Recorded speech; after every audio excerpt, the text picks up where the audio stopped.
I think a lot of people actually have the wrong idea about what ketosis even is. I would say if you had to label like the kind of diet that I follow the most, I would follow probably a lower. That's like how I eat.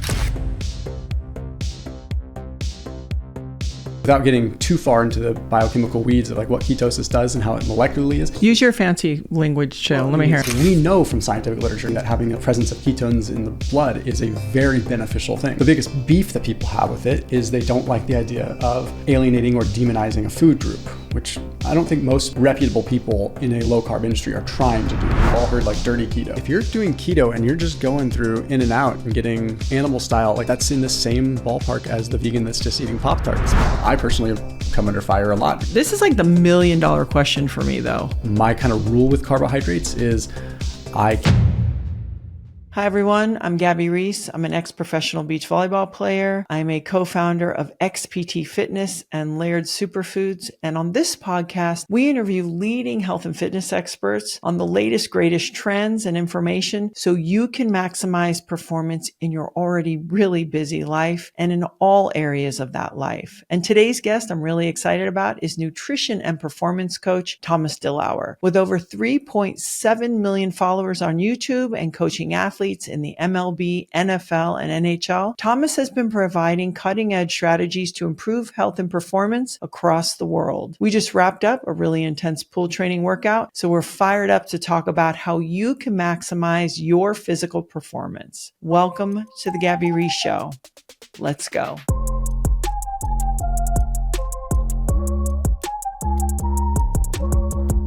Thomas DeLauer, thank you for coming to my house. This is the second time you've been here. Yeah. And you know, sometimes I have people, they come, they just do the podcast, and every once in a while we've got someone who is either able or willing to come and play a little bit for. So I really appreciate just playing around in the pool a little bit. I wasn't going to say no to that. That's really? Yeah. No, if it's an opportunity to do something that I'm uncomfortable in, that was kind of the whole thing. I was actually telling my wife yesterday, I was just like, I'm not looking forward to like getting in a pool, but that's why I'm doing it. She's like, why? You know, you could choose not to. I'm like, of course I could choose not to, but it's not dangerous. I'm not like hurting myself. It's something that my brain doesn't want to do. So that's all the more reason to do it. Yeah. I think it brings me to, I've watched a lot of your material, your content, read a lot of things. And one of the many things I appreciate about you is you're also willing to change your mind. And I think that those traits are connected. Like, oh, I don't really want to do that. I thought this, and I've even shared this with other people, and now I've learned more, and now I'm adapting. I think that a lot of times we don't see that quite as much because it's scary. It's scary to go, hey, I was thinking this was the best solution for X, Y, or Z, and now the more I've learned, it's something else. And so for me, as somebody who consumes content, maybe from a different point of view, one coming maybe from sports, and trying to be realistic. Like I'm trying to grab things that I can realistically implement into my life. I'm not going to do 50 things. I just don't have the time for it. I really appreciate that about you because it also makes me trust you more. Like for you to say, hey, I didn't want to do that and it made me uncomfortable. It just makes me trust that you're on the quest also like the rest of us. It's always a quest. And like with nutrition, how many different levers can you pull in nutrition? Like really, like if you ask someone that has an embryonic understanding of nutrition, they might just tell you that, you know, the only levers you can pull are calories or maybe your carbs or your fats. And you just like, you look at it, you're like, there's a gazillion, I can't even count how many levers you can pull. So there's no possible way that anyone could tell us that one diet is the optimal way, right? Right. Yeah, it's always a challenge. Well, for somebody, you know, a lot of people, you have a large platform, know who you are, but just from your sort of self-description, what would you say your job is? Say I'm a translator of scientific material. And you kind of fell into it. Yeah, I definitely didn't set out to do this. No way. I don't think I ever would have purposely set forward and kind of doing what I do today. That was never like my intent at all. It was kind of in a way, it was a little bit of a correction from like the world that I was in before, you know, and being kind of in a corporate healthcare world that was just very like stifling to not just my personality, but just it just felt stifling. Everything about it felt stifling. So it was a little bit of a rebound to kind of go, no, I'm going to go in a completely different direction and talk about the things that I really want to talk about. And surprisingly, it took off. I don't know. Yeah, and I love that you took a gamble on yourself. So you take time off, and then you say, hey, I'm going to invest some resources, some savings, some time. I'm going to stick my neck out there because you're going to be on camera, and I'm going to just see where this goes. It's definitely a lot of shotgunning it. Yeah, we had no idea. It was like it started with my wife and our iPhone, and I remember her filming like our first video and getting a couple minutes into it, or not even that, a couple seconds into it, and then her just looking at me being like, or her saying to me, what? And I'm like, I didn't do anything. She's like, you gave me a look. I said, you gave me a look. Like, you're not liking what I'm saying. And I just remember that like first video where it's just like, this is so awkward to be on camera, and like thinking that my wife's judging me behind, and she probably was like thinking about something that I said that she was like, you wouldn't normally say that, or who knows. But the point is, it was definitely a very uncomfortable situation. And it was in that moment where I'm like, okay, this is uncomfortable. I'm going to lean into it because it's uncomfortable. What do you think your why was? That's a good question. Surprisingly, no one's ever asked me that. I would say my biggest why was I wanted to solve my own problems, and I just liked to talk about it. It wasn't like this super altruistic, I'm going to save the world type thing. Like, honestly, it really was truly like kind of self-experimentation. I wouldn't say it was like a narcissistic view, but it was like, okay, I'm going to go on this journey with myself, and I want to learn things. And if I can talk about it and people are interested in it, then that's awesome. And then as things evolved, then I realized that I was really passionate about communicating it, and I was good at it. So I mean, yes, it evolved, but initially it was more about, okay, I'm going to do this, and I'm going to talk about it and sort of journal it, and we'll see what happens. How long ago was the start, let's say? The start of the YouTube side of things was like 2014, 2015. Okay, so you're a solid 10 years in now. Yeah. How was your health and fitness practice then, and how has it evolved to now? And let's add, now you've added children into your life, so that's a whole other dimension. But would you say you had a pretty advanced practice by then? It was advanced in the sense that I had a lot of years under my belt from, as a long distance runner as a kid. And then of course I went through a bout where I was very unhealthy, but I mean, for the most part, like, I had a lot of reps, right? But my practice itself was very elementary. Like, it was just my entire thought process from the time I was, 2014 to probably 2017 when I had my son, maybe 2018 as he started to get older, was really just, one speed. It was just go all the way. It was just red zone it no matter what, and volume. That was probably kind of and I attribute that to a lot of the mass I was able to put on, the results I was able to get. Yes, these superficial things that matter for the physical body. Like, yes, volume was a key determinant for me. Like, that was a piece of it. But then I realized that, okay, well, that's like barely scratching the surface of what I actually want out of this. Like, there was never really a performance element. It was always sort of wrapped up into just competing with myself from a mental perspective, or possibly even vanity and wanting to look a certain way, or feeling like I needed validation from a certain. And then after having my son, it was like, okay, I am here. This is like, I can't live like this. This is not what fitness is. This is not what health is. So it took a major shift in terms of, it became, how do I put this? It used to be who I was, right? You mean like the big guns and the ripped stomach and all that? Yeah, it used to be like who I was. Someone would have asked me, they would have said Thomas is the fitness guy or the keto guy or this or that. And now I'd like to believe, after having kids and seeing elements of myself in my children that are different from how I see myself when I look in the mirror, I realize that, okay, there's elements that I have that I can offer to the world that are above and beyond and different from what I once thought, just my ability to communicate or how. And so with that, I wouldn't say that fitness took a back seat. Fitness took a seat that is at the table with a lot of other things that are important in my life, and became more of a pillar rather than like the entire foundation. You said you went from distance running, and then I know you had a short period of time, just a few years, that you gained a bunch of weight, which was now looking back is probably one of the greatest gifts that ever happened to you. I would imagine being able to work your way out of that and having empathy for that, to now being able to communicate to people who they'll think, well, he doesn't understand. And even the fact that you could visit there for a minute. Was that an emotional response to just sort of an accumulation from your younger years? I think I've thought a lot about this, right? I started long distance running at such a very young age. I ran my first marathon when I was 11. There was a lot of parental pressure, a lot of pressure from my mom. It was a lot of the only way that I could really get attention from my mom is if I was doing that, right? And that's not even throwing malice at my mom. That's just, it's just how it kind of came to be. And it's like, it was an interesting childhood in that respect, where it was like, she was a runner.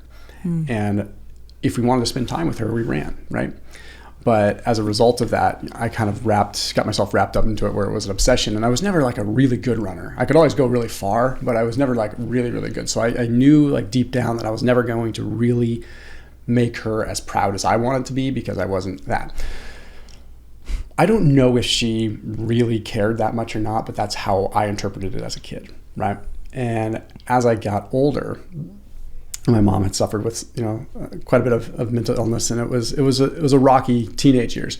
But as I climbed out of that, I think that when I got to the point where I became very overweight and unhealthy, there was a subtle rebellion that was happening internally, as sort of a like, okay, Mom, like my life was hard as a kid. Like, I'm not going to be a runner. I'm going to go the far opposite direction. And maybe I'm editorializing it a little too much, because I've really had a lot of time to think about it and think about like, well, like who is the Thomas that's like on YouTube today? Like, who is this person? Like, why? Because I also don't ever want people to try to be like me, because I'm not the epitome of like what a normal person would like start to become if they were to just start going to the gym or eating right. Like, that's not, I don't want someone to think that way. Like, right, everyone has their own path to get where they are. And not that I don't want someone to have to experience hardship and overcome adversity, but I don't want someone to think that what I've achieved is something that is that relatable, if that makes sense. Yeah. But when I was overweight, that was like a period of my life where I realized like this is relatable to a lot of people, and I can be able to reference this.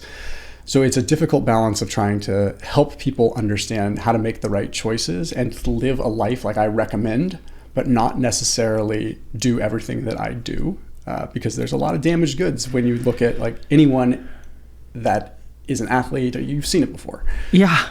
I'm sitting here with a fake knee. It's all around me. This podcast is brought to you by Bon Charge. So you know what I've been doing for about 10 minutes each day, because it's so easy? It's using Bon Charge's red light face mask. Now, I don't know if you have been curious about red light face masks or if you already use it, but as you know, it penetrates deep into the skin to boost collagen production. It reduces inflammation and just eases those signs of aging. I'm all about lifestyle. Let's move and let's eat good, but I'm not going to lie, look good and feel good. So I love things like this, where I know, first of all, it's good for me. It's good for my skin, and I don't have to go and make appointments. It's like having a little mini spa session right at home. And because the mask is cordless, I love this. I can do it anywhere. I can be sitting here at my desk and working, or just using it as an opportunity to kind of down regulate right in the middle of the day, put it on for 10 minutes. It's so comfortable and soft. I even share it with my daughters because of things like irritated skin or acne. And so one of my daughters really has also been enjoying it. So if you've been curious about Bon Charge's red light face mask, or just using this type of technology at your home, they have a great offer for you. You can start adding Bon Charge's mask to your daily routine, and all you have to do is order one today. And right now, my listeners will get 15% off when you order from boncharge.com, and that's BONCHARGE.com, and use my code Gabby at checkout, and you will get off your entire order. You'll get a discount of 15% off. Not to mention, you will get free shipping and a 12-month warranty. So you can really check it out. So head to boncharge.com, and don't forget to use my promo code Gabby for 15% off your entire order. They have other really cool products too at boncharge.com. I think that's a really important point. I think people, they think there is no cost. They go, look at him, he's shredded, he can lift all this weight. People don't realize that there's a cost for that too. And so it's always the trade. Yeah. And you talk a lot. I mean, we'll dive into it. And what I thought would be kind of the most productive way is kind of look at the principles that keep showing up for you, because you are so able to go down a rabbit hole. So whether you're talking about supplementation, being keto, low carb, high carb, calorie restriction, creatine, it goes on and on. You really go down rabbit holes. So I want to encourage people, if they want to know, they can, if they haven't already, go to your platform, and you really go down so many rabbit holes. But what I thought today, what we could do is, in the effort of talking about, we see health and fitness, and I'll just say that loosely. And I don't know about you, but I feel like I've been in this space so long that now I'm really interested in wellness, and not in the sense of some holistic, woo-woo, and that's nice too and has a place, because that's important. But the idea of like a whole wellness, your sleep, your relationships, performance, being able to do what you want to do when you want to do it. You do all these incredible challenges, being fit enough to, pursue those kinds of things if people want to. For you, I'm just curious, if I'm let's say a working person, a 9-to-5 householder, what would wellness look like? Because you work with military and pro athletes, and we can get into what that looks like. But from someone who, with so much expertise that you have, what would you say that really looks like for somebody? Because people look at you and they think that's health and wellness, and it's a form of it, but it's very specific. Yeah. I would say wellness is your baseline. Where is your baseline? Everything else is like a spike on that, right? So most people, I wouldn't say need to elevate their baseline. Most people need to like adjust their expectations of their baseline, because I think they get caught in a loop of like, what am I trying hard enough? Am I doing this? I need to do this. I need to do that. I think people need to lower the expectations on what the sort of the baseline is, but wellness is that baseline. Like wellness is, if you take the averages of all the things that you do, your good sleep, and that's just the thing, is like we have the hyperfixation on optimization, which drives me up the wall, right? So it's because if you have a hyperfixation on optimization, that is like the worst thing. Like, I mean, I'll take my wife's a stay-at-home mom, homeschool mom, awesome woman. If I were to tell her to like, okay, for you to be the best version of yourself, like you need to hyperfixate on sleep, and like it would drive her nuts, right? She would not. So, but you take that to a different level of maybe someone that's an elite athlete, they might be able to, yes, it's worth it for me to, if I get 1 more percent, improvement in this gain and this speed or whatever, it's worth it. But for most people, right, like especially someone that is just trying to be a well-rounded version of themselves, so it's elevating that baseline. So I've sort of established, and we have a mutual friend, Paulie, which I won't even say his last name because he likes to remain quiet. But I do too. we both have talked about it. It's about maximizing, not optimizing. And maximizing means, how do you change your average, right? So like, we talk about a batting average, talk about all this. Like, what's your wellness average? Okay, like 80% of the time, are you getting good sleep? Are you putting in the reps? Like, really, are you putting in the reps? Because like, I don't care if you went to bed at 11 instead of 9:30, but like realistically, are you putting in the reps? And what's your average? So when you look at, let's just call it 4 pillars. Let's call it your sleep, your intake, your stimulus, and your non-exercise activity thermogenesis, just your regular activity throughout the day. So stimulus being like, I don't care what the stimulus is. It could be resistance training. It's something hard, something physically hard, vigorous. Let's call it vigorous activity. So it could be Bikram yoga. It could be sprinting. It could be Olympic lifting. I don't care. It's just, that's the stimulus element, because people rope in exercise and stimulus together. I don't necessarily think, I think stimulus is just a catalyst for a lot of things. So if I look at those pillars and I say, okay, you got your sleep, your nutrition or / intake, then of course you've got your stimulus, and then you've got how much do you just move throughout the day. That's a nice place to get a start of like, where's your average? And, okay, what part of that can you move the most to change your average? I mean, yes, you could go 100% on exercise / stimulus, but you're never going to get your average to 100%, even if, so it's a perfect testament to someone that's like in, maybe let's just call it the fitness realm. Like, you look at a bodybuilder, for example, and it's no malice towards bodybuilders at all, but because I've been one, are they the epitome of health? Because they put 100% effort into looking the way that they look. Maybe they also put 100% effort into their sleep and maybe even to their nutrition, but maybe there's other pieces that are lacking. So that's like the physical sort of manifestation of wellness. But then we have the whole other piece of like, where does your mental piece come in? So there's multiple pillars, but if you look at just like the fitness wellness piece of it, it's those basic pillars. And then of course there's always like the financial wellness, which all comes together, but as much as it's a concrete discussion, it's probably something we have to weave into because it'd be too woo-woo right out the gate. Yeah. Yeah, that's true though. And even like when people use stress, they use this as this sort of overarching umbrella word. But I think I think about this a lot because I probably would have a good stimulus practice, a good sleep hygiene, even though I'm not a great sleeper. I'm in bed the same time every night. Yeah. There's sort of some things in there. My intake, my food is good. I manage my stress, but sometimes I'm checking to see, are you being stoic or are you actually managing your stress?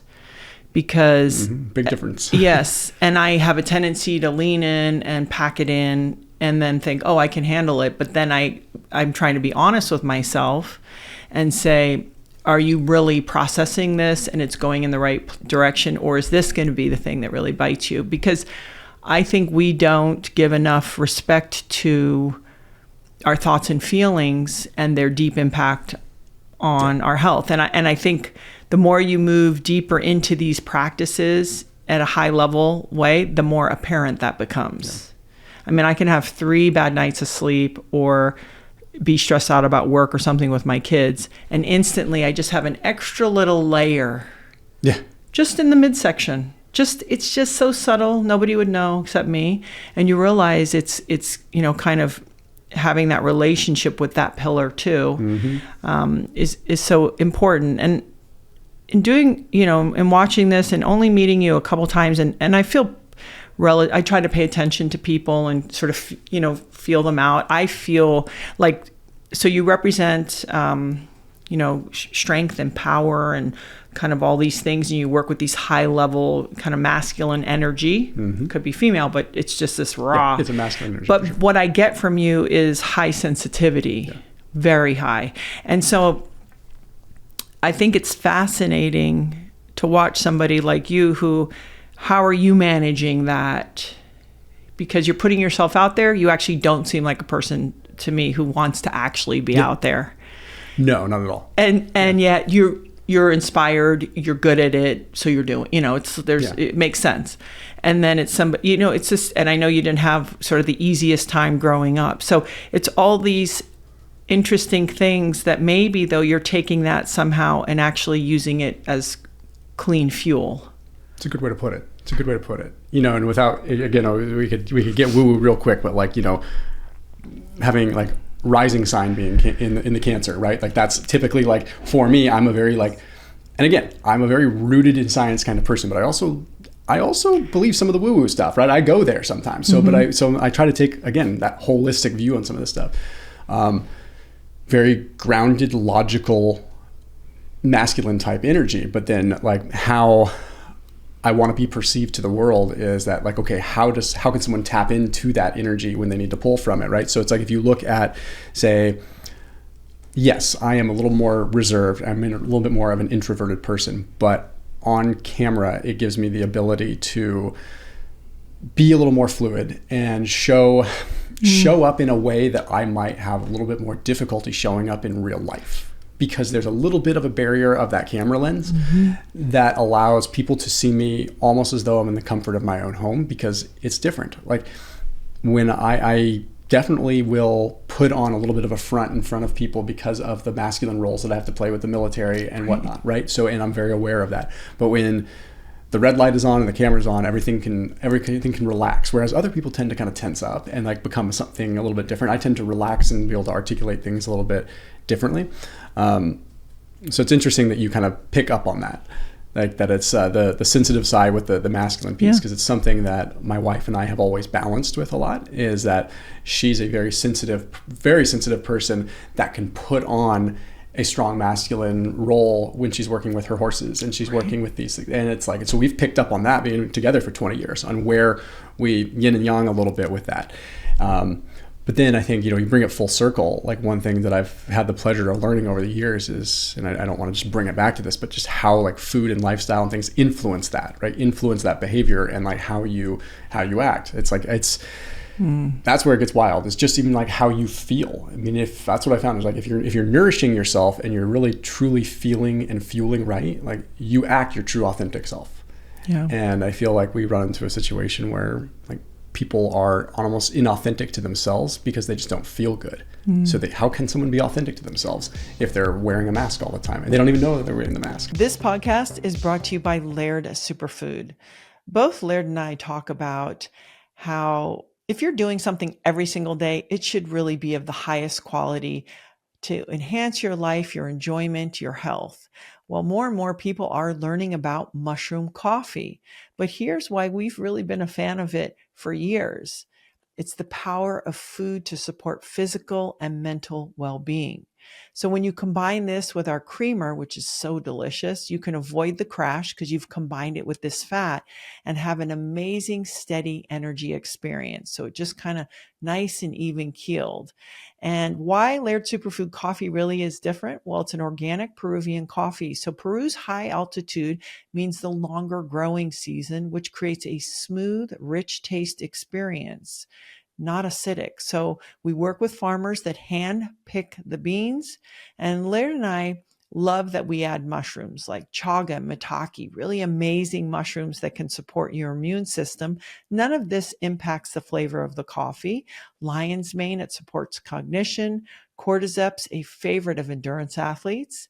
And let's face it, none of the benefits really matter and are worth it if you don't love your morning cup of coffee. And I promise you that you will enjoy every cup. It will be so delicious, and that over time, you'll really feel the difference of what these simple superfoods can do for you. You can find our coffee in local retailers as well as Amazon. Or if you want to head to lairdsuperfood.com, you can use the code Gabby20, Gabby20 for 20% off your first order. So that's lairdsuperfood.com, LAIRDSUPERFOOD.com. And don't forget to use the code Gabby20 for your savings.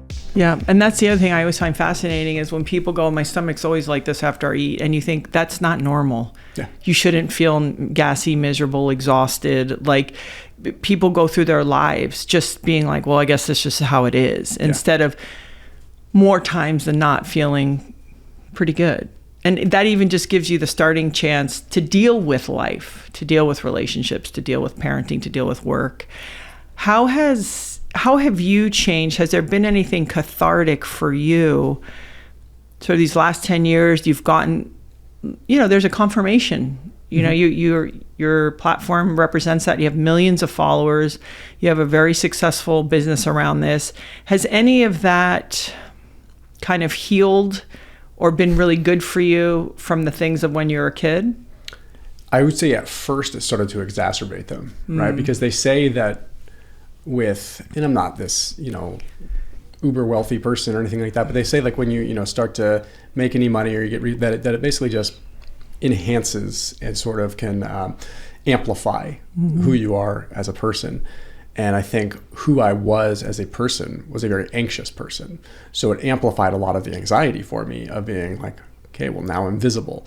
Now I'm vulnerable. Now I'm this. Now I'm that. Like that could spiral real quick. But I thank my lucky stars every day because it's just like, I think even Jim Carrey had said, he's kind of interesting. Like he obviously went a completely different direction. He talked about how he wouldn't ever have been able to make the mindset shifts that he made in life if he hadn't ended up where he was, if he didn't have the success that he had.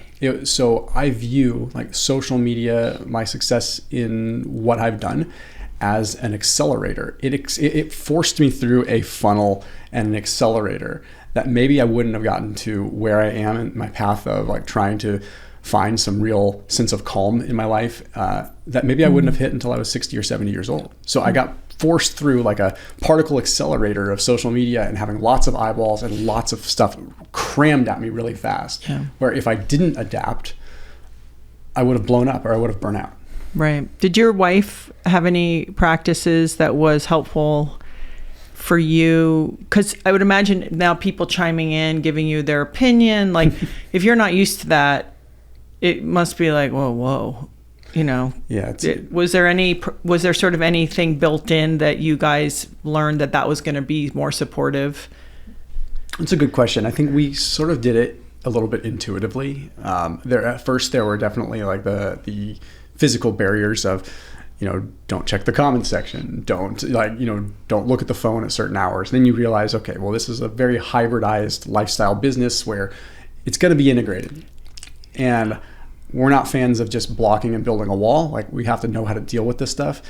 And I know there's a lot of people getting granular that can post and ghost, right? Like, you can post and never look at the comments, and that's totally acceptable. But I also understand the value of feedback, right? So like, because if it looks like a duck and it walks like a duck, it's probably a duck. So if I'm doing something right? So I do need to look at this for the valid like litmus test of my business.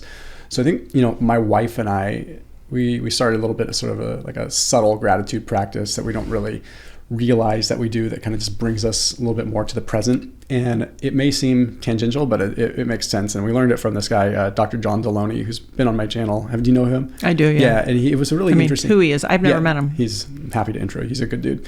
But it was just like, my wife and I, like, we really need to be there for each other, but a lot of times we don't understand how to be there for each other. And in a business like mine, when you have lots of different input, lots of it's feedback overload. It really is, right? So you just don't know how to sift through things.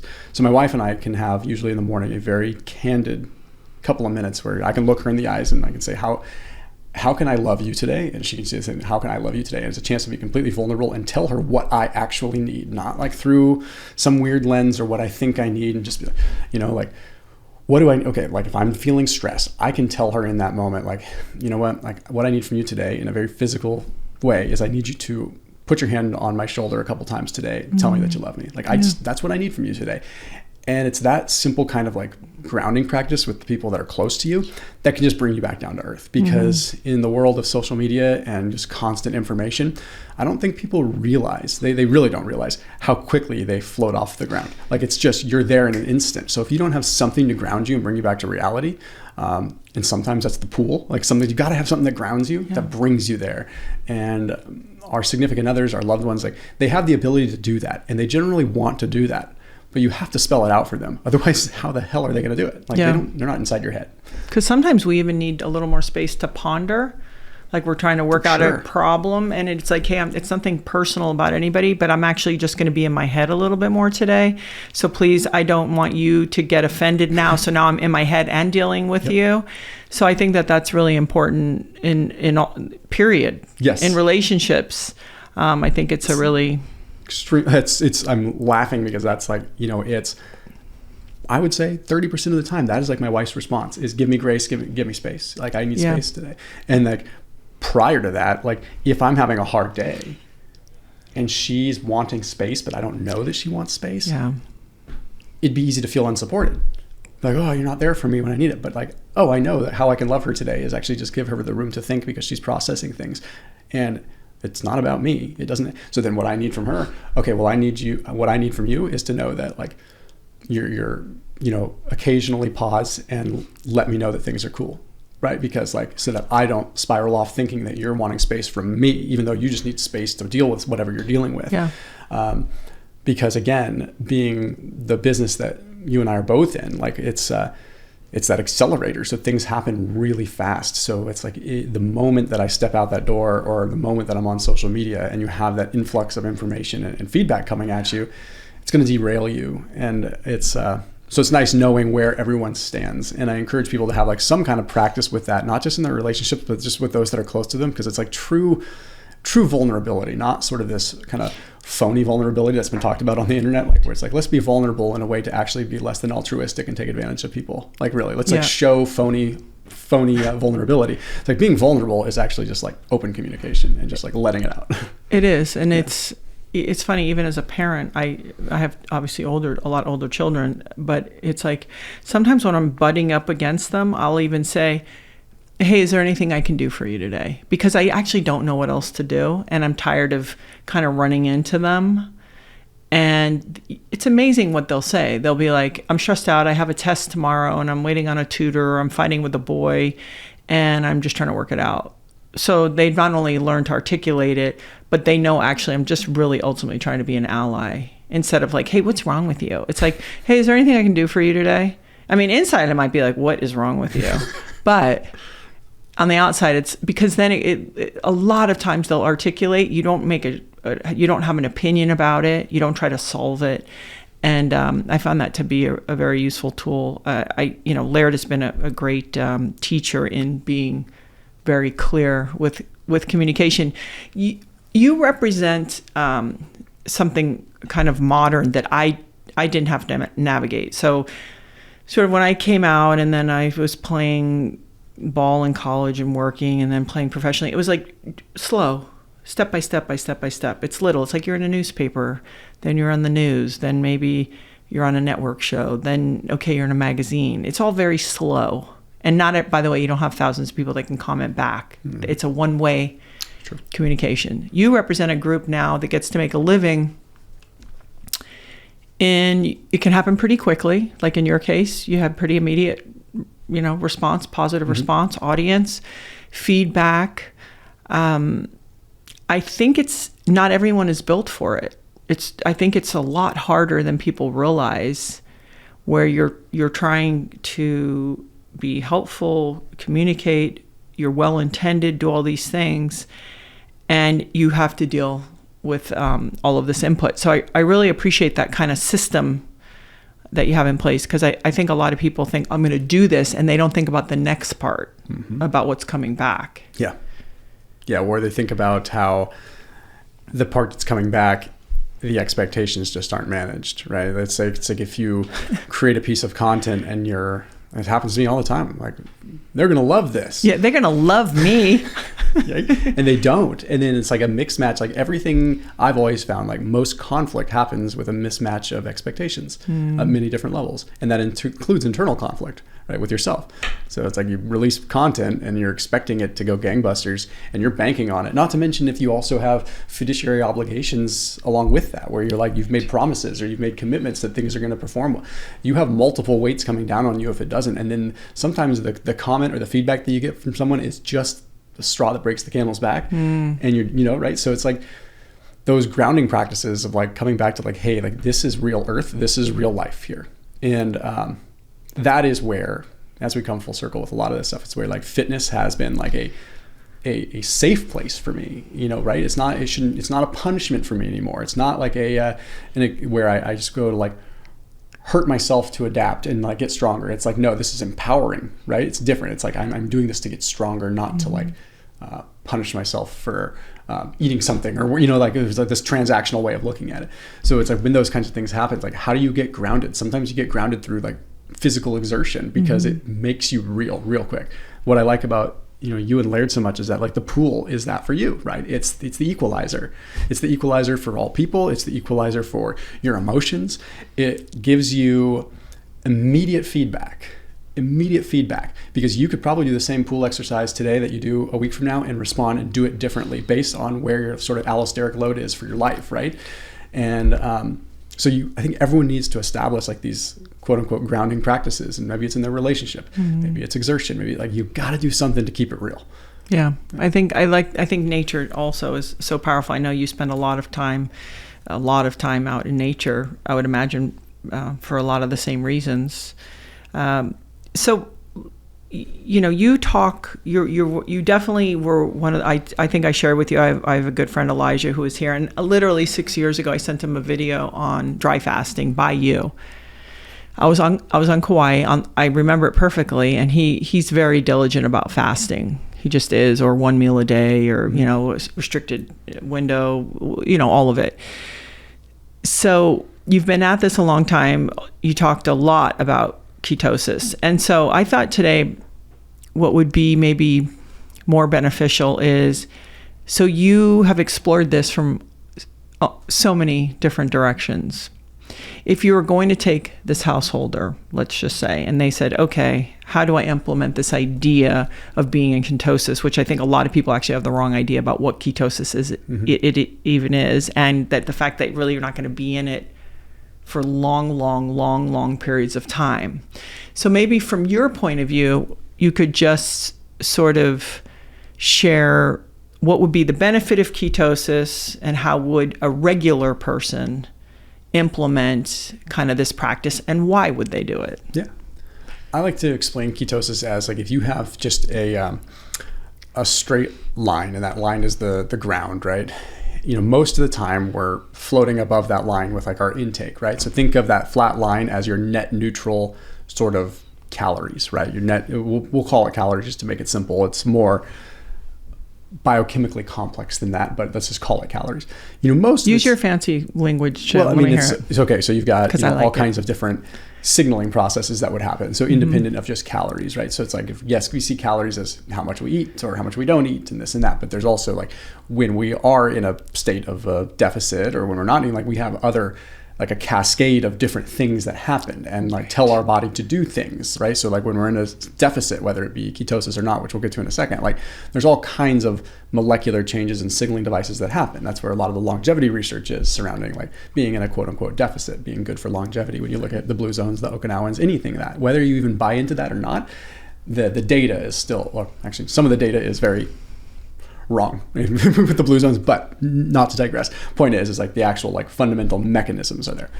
So with ketosis, like if you still look at it, the basics of that, most of the time we're spending like our time in a state of like a fuel surplus, like we just are, and we just are never giving ourselves a chance to like dip below that line. People think when they think ketosis, they just think, okay, the absence of carbohydrates, like you're ripping out a macronutrient, we need carbohydrates to survive. We need carbohydrates to survive, but our body creates them. So that's kind of a moot point. It's more about how often can you dip your toe in the water of going beneath that flat line of net neutral. And when I say that, at first it sounds confusing, but then when I say, okay, even the average person, if they go out and they go for a run, they're going to burn through those fuel reserves and they're going to dip their toe in that water, right? So instead of talking about, say, ketosis and how you get there with managing carbohydrate intake, it's more about how often can you get beneath that line? How often can you dip into a deficit? Because people view deficit as, okay, I'm going to restrict my calories by 200 calories a day, and that's going to like, you're still never like having an aggressive dip of your toe in the water. Mm-hmm. And most people don't realize that. Like if they go out for 2 hours of playing basketball intensely or something and they haven't eaten before, they're probably close to ketosis, if not in ketosis, right? Like it doesn't take long to burn through your carbohydrate stores in the body and dip into ketosis. And if you're an endurance athlete, you're doing it pretty much every day you train. You just may or may not realize it unless you're consistently taking on fuel, right? Taking on like a carbohydrate squeeze pack or something. Oh yeah. Right. So you're getting there. So when I explain ketosis, it's like, okay, it's always good to get as much in that sort of deprived, depleted state as you possibly can, because it's simply a break for your body. And it's where sort of, I hate saying metabolic healing because that sounds too woo-woo, but it's where adaptation occurs, right? It's where the proper adaptation to get you stronger occurs.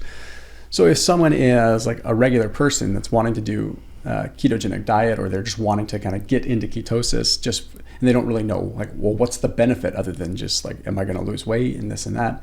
It's more about like viewing ketosis as that stressor of being in a deficit. And it's easier to get into that quote unquote deficit via that route than it is for a lot of people to just restrict calories until they're at that deficit, because you can sort of manage a deficit and you can manipulate the deficit without being in a severe actual food deprivation deficit, if that makes sense. Mm-hmm. By merely restricting carbohydrate intake a little bit.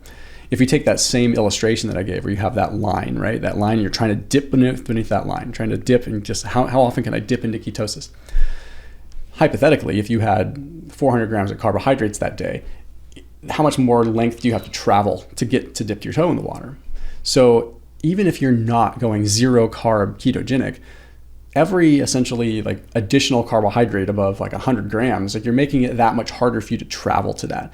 So it's not to say that eating carbohydrates is bad. Like it's obviously people do it and they're perfectly lean and perfectly healthy. So I'm in no way, shape or form saying that, but my philosophy on it is like, how close can I stay to flirting with ketosis so that when I do exercise, I'm not even in a ketogenic state too much anymore, but I eat low carb enough that when I do push myself, I'll be damned if I'm not getting my toe in the water there and getting that.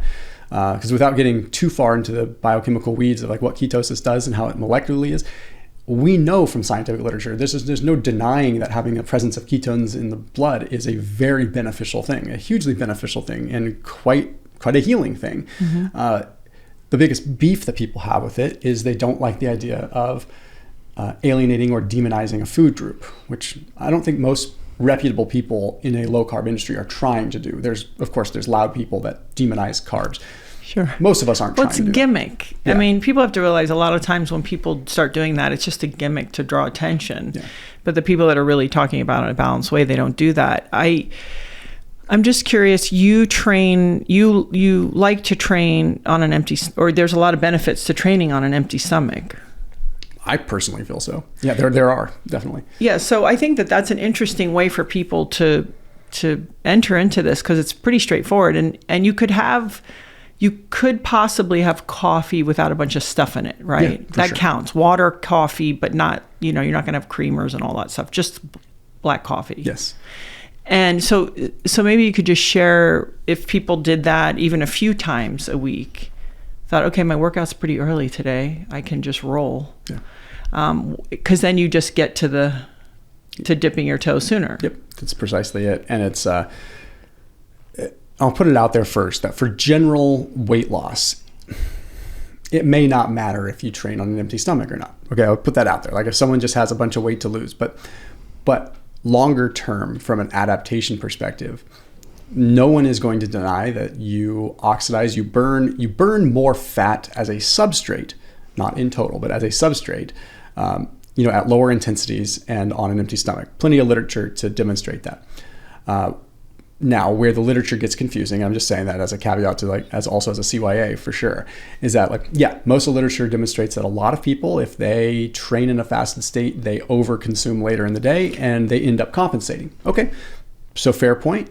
So for general weight loss in an ad libitum situation where most people are just left to their own devices and they aren't in control, yeah, if you had rodents do that, they'd probably have the same rate of weight loss. But we're talking about humans, and most of the humans that are participating in fasted training for any sort of conscious reason are going to be also aware of their intake afterwards. So if you can be aware of your intake after your workout, then I would go on record and say you absolutely will burn more fat by doing your cardio in a fasted state. But independent and more importantly than just how much fat you burn is, it's like, I call it training with a nutritional weight vest, right? So it's like, we all know that if you were to squat your body weight, it would be X hard. But if you throw a 50-pound weight vest on, it's going to get harder. Mm-hmm. Okay, well, you're not going to do as many reps. But then when you do take the weight vest off and you do the body weight squats again, the body weight squats are going to seem easier, right? So I try to explain that with fasted training too. It's like, yes, you do. And I'll first off say, I don't personally notice a decline in performance, but it's not uncommon to notice a small decline in your performance training in a fasted state. But the operative word there is training in a fasted state. Right. We need to be okay with all kinds of variables that make training more difficult, because then when it comes to a game day situation, or say it with quotes, game day, whatever your game day might be, no one's asking you to be fasted. We're asking you to develop an adaptation and get better, because it's making it harder. You're making it harder in a safe way. Mm-hmm. You're making it harder without having to run further. You're making it safer by not having to run faster or run harder. You're simply depriving yourself of a little bit of nutrition, so that's doing the extra hard work for you. That's pulling the extra 20% for you. So then when you get to a situation where you add the fuel, and this isn't, it makes logical sense in an illustrative sense, but it also is very clear in the literature too, that you have a different degree of fat adaptation. Your mitochondria is better and more equipped to utilize fats when you train it for that. So then when you do get into a situation where the shit hits the fan, you would absolutely positively be able to go longer without fuel than your competitor, because you're conditioned to that, and your mitochondria has said, I'm efficient at using fats. I know how to pull from our own stores. And we have the metabolic and the enzymatic machinery to make that happen immediately. Whereas Joe Schmo that hasn't been training that way, if he runs into an emergency situation, he's going to be begging for a goo squeeze pack or fuel. Right. So I view it as you're liberating yourself. By doing this, you're training in such a way where you just make yourself significantly more versatile. And I spent years of trying to vacillate back and forth to make different crowds happy on that, because you can always find evidence to support one thing or the other. Sure. But then I'm confident in saying that the people that I know that train fasted, they are usually the people that are more resilient and more adaptable. They may not always be the fastest. They may not always be the best. And you could definitely look at statistics and say, okay, the person that has the fastest marathon time and this and that is fueling every 20 minutes with X amount of carbohydrates. I'm not denying that doesn't work, and that maybe is optimal for like the maximum speed. But I'm talking about for most people trying to be universal and metabolically flexible, it makes a lot of sense. Yeah, which I think at the end game, people don't realize that is the end game. That's why I always love all these tribes. I'm this, I'm that. I'm like, no, we all need to go towards being metabolically, flexible, and we can adapt, and we can use things for fuel no matter what we're doing. And I think everybody loves to silo off into their spots. If let's say you were a competing athlete only once a week, I'm just making it up. Let's say I have tournaments on the weekend, so I'm training. If I'm coming out of competing, would I try to recover with a different type of fuel source, let's say the 24 hours after, and then mess around with dipping my toe and kind of give myself a 2-day gap between when I'm going to compete again and dipping my toe? How would you, just as a kind of general principle, because somebody might say, oh, I'm a weekend warrior, or I'm running a marathon, or I'm doing a Spartan race. What does that look like? Yeah, I think first and foremost, it's a much more long-term game than just a short-term game. So once you have sort of that framework built for That's years, a good point. You can dip your toe in and out of the water, because it's called fat adaptation for a reason. And if you get down to the science of it, it takes about 90 days to develop that fat adaptation. So first and foremost, like if someone is an athlete, I almost always recommend, if you're going to start messing around with fasted training or significantly depleted states, because we could get around this entire like dogmatic discussion on things by just calling it a depleted state, because it exists there too. So if you eat carbs, you're just depleted, or calorie depleted. You're just putting yourself into a purposely depleted state. I never recommend anyone do that in season. Like, you're just not adapted to it yet. Yep. So always experiment. Any operators I work with, any professional athletes, is always going to be like, mess with it in the off season, because first and foremost, again, like these things take time, but also we have our own things that work for us, and you never want to mess with that as an athlete. Like if something works, and sometimes just the mere act of throwing a wrench in somebody's routine is going to throw off the superstition and throw off everything for them. And you know this as superstition. Right? It's like you don't want to admit it, but it's a real thing. Yeah, it's a real thing, and it's probably a good percentage of everything for an athlete too. It's like they have rituals, they have things that work for them, and let's call it the like emotional brain damage of making a change is just exactly like what all they need to like push them over the edge to like perform poorly based upon that change. Whereas if they embrace it with open arms, a lot of times I find most people that embrace things with open arms, 9 times out of 10, they succeed with it. You do have the ones that it just doesn't work. But I was thinking that too when you were talking about fasting in this, or training in this depleted state. Sometimes we work ourselves up. It's so emotional. We're not actually feeling that much weaker, or I'm tired. Yeah. I'm worked up because I didn't eat, my scrambled egg and a half avocado, and it's flipped me out. And I think that actually is the other interesting practice, which is the ability to be like, yeah, I'm okay. Whatever it is, like, it's going to be okay. I have a friend, she does these kind of spiritual retreats. They're really heavy duty, and people asking themselves really deep questions. And one of the things they do that's kind of interesting, so they have these people that are sort of really self-aware. Okay. I'm putting that up in the, and they are, but they're there. They're coming from all over the world to ask questions. One of the days she kind of surprises them, and they'll come in from a walk. It's not a rigorous walk, and they have water, but they won't be serving breakfast that particular morning. And she says it's amazing. People flip out. They're going to be okay. Yeah. So I think that's something I appreciate about this conversation, because that's also part of it. It's not only being metabolically flexible, it's being able to roll with, hey, I'm not going to get to do it the way I normally do it today. Great. Let's see what happens. Do you think that we would have survived however many years of evolution, adaptation, whatever anyone wants to call it? Like, would we even be able to survive if we didn't have the ability to just be emotionally flexible and be okay? Like, you could probably just eat. People do just eat Pop-Tarts and survive. The point is like we are we can adapt. Yeah. And like, but it also comes with the belief system and all that goes with it. And one of the things that I have told a lot of people about when I did XPT with you guys last year was the the workout portion that didn't have a time limit on it. I thought that was genius because it was just that. And you could see people struggle with the idea of like, they just don't know when the end is. They don't know, like, so they're not emotionally open that no one's going to kill them. No one's going to hurt them. No one's going to let them die. Right. But it's not being emotionally open enough to say, or even intellectually open or even physically open enough to just be like, just go with it. Like, just, and find your pace, find what works. And it's the same kind of thing, like in the pool, it's the same kind of thing with nutrition, because you just like, you have to be open to trying something, and you generally have to be open to trying something that's more on the difficult side.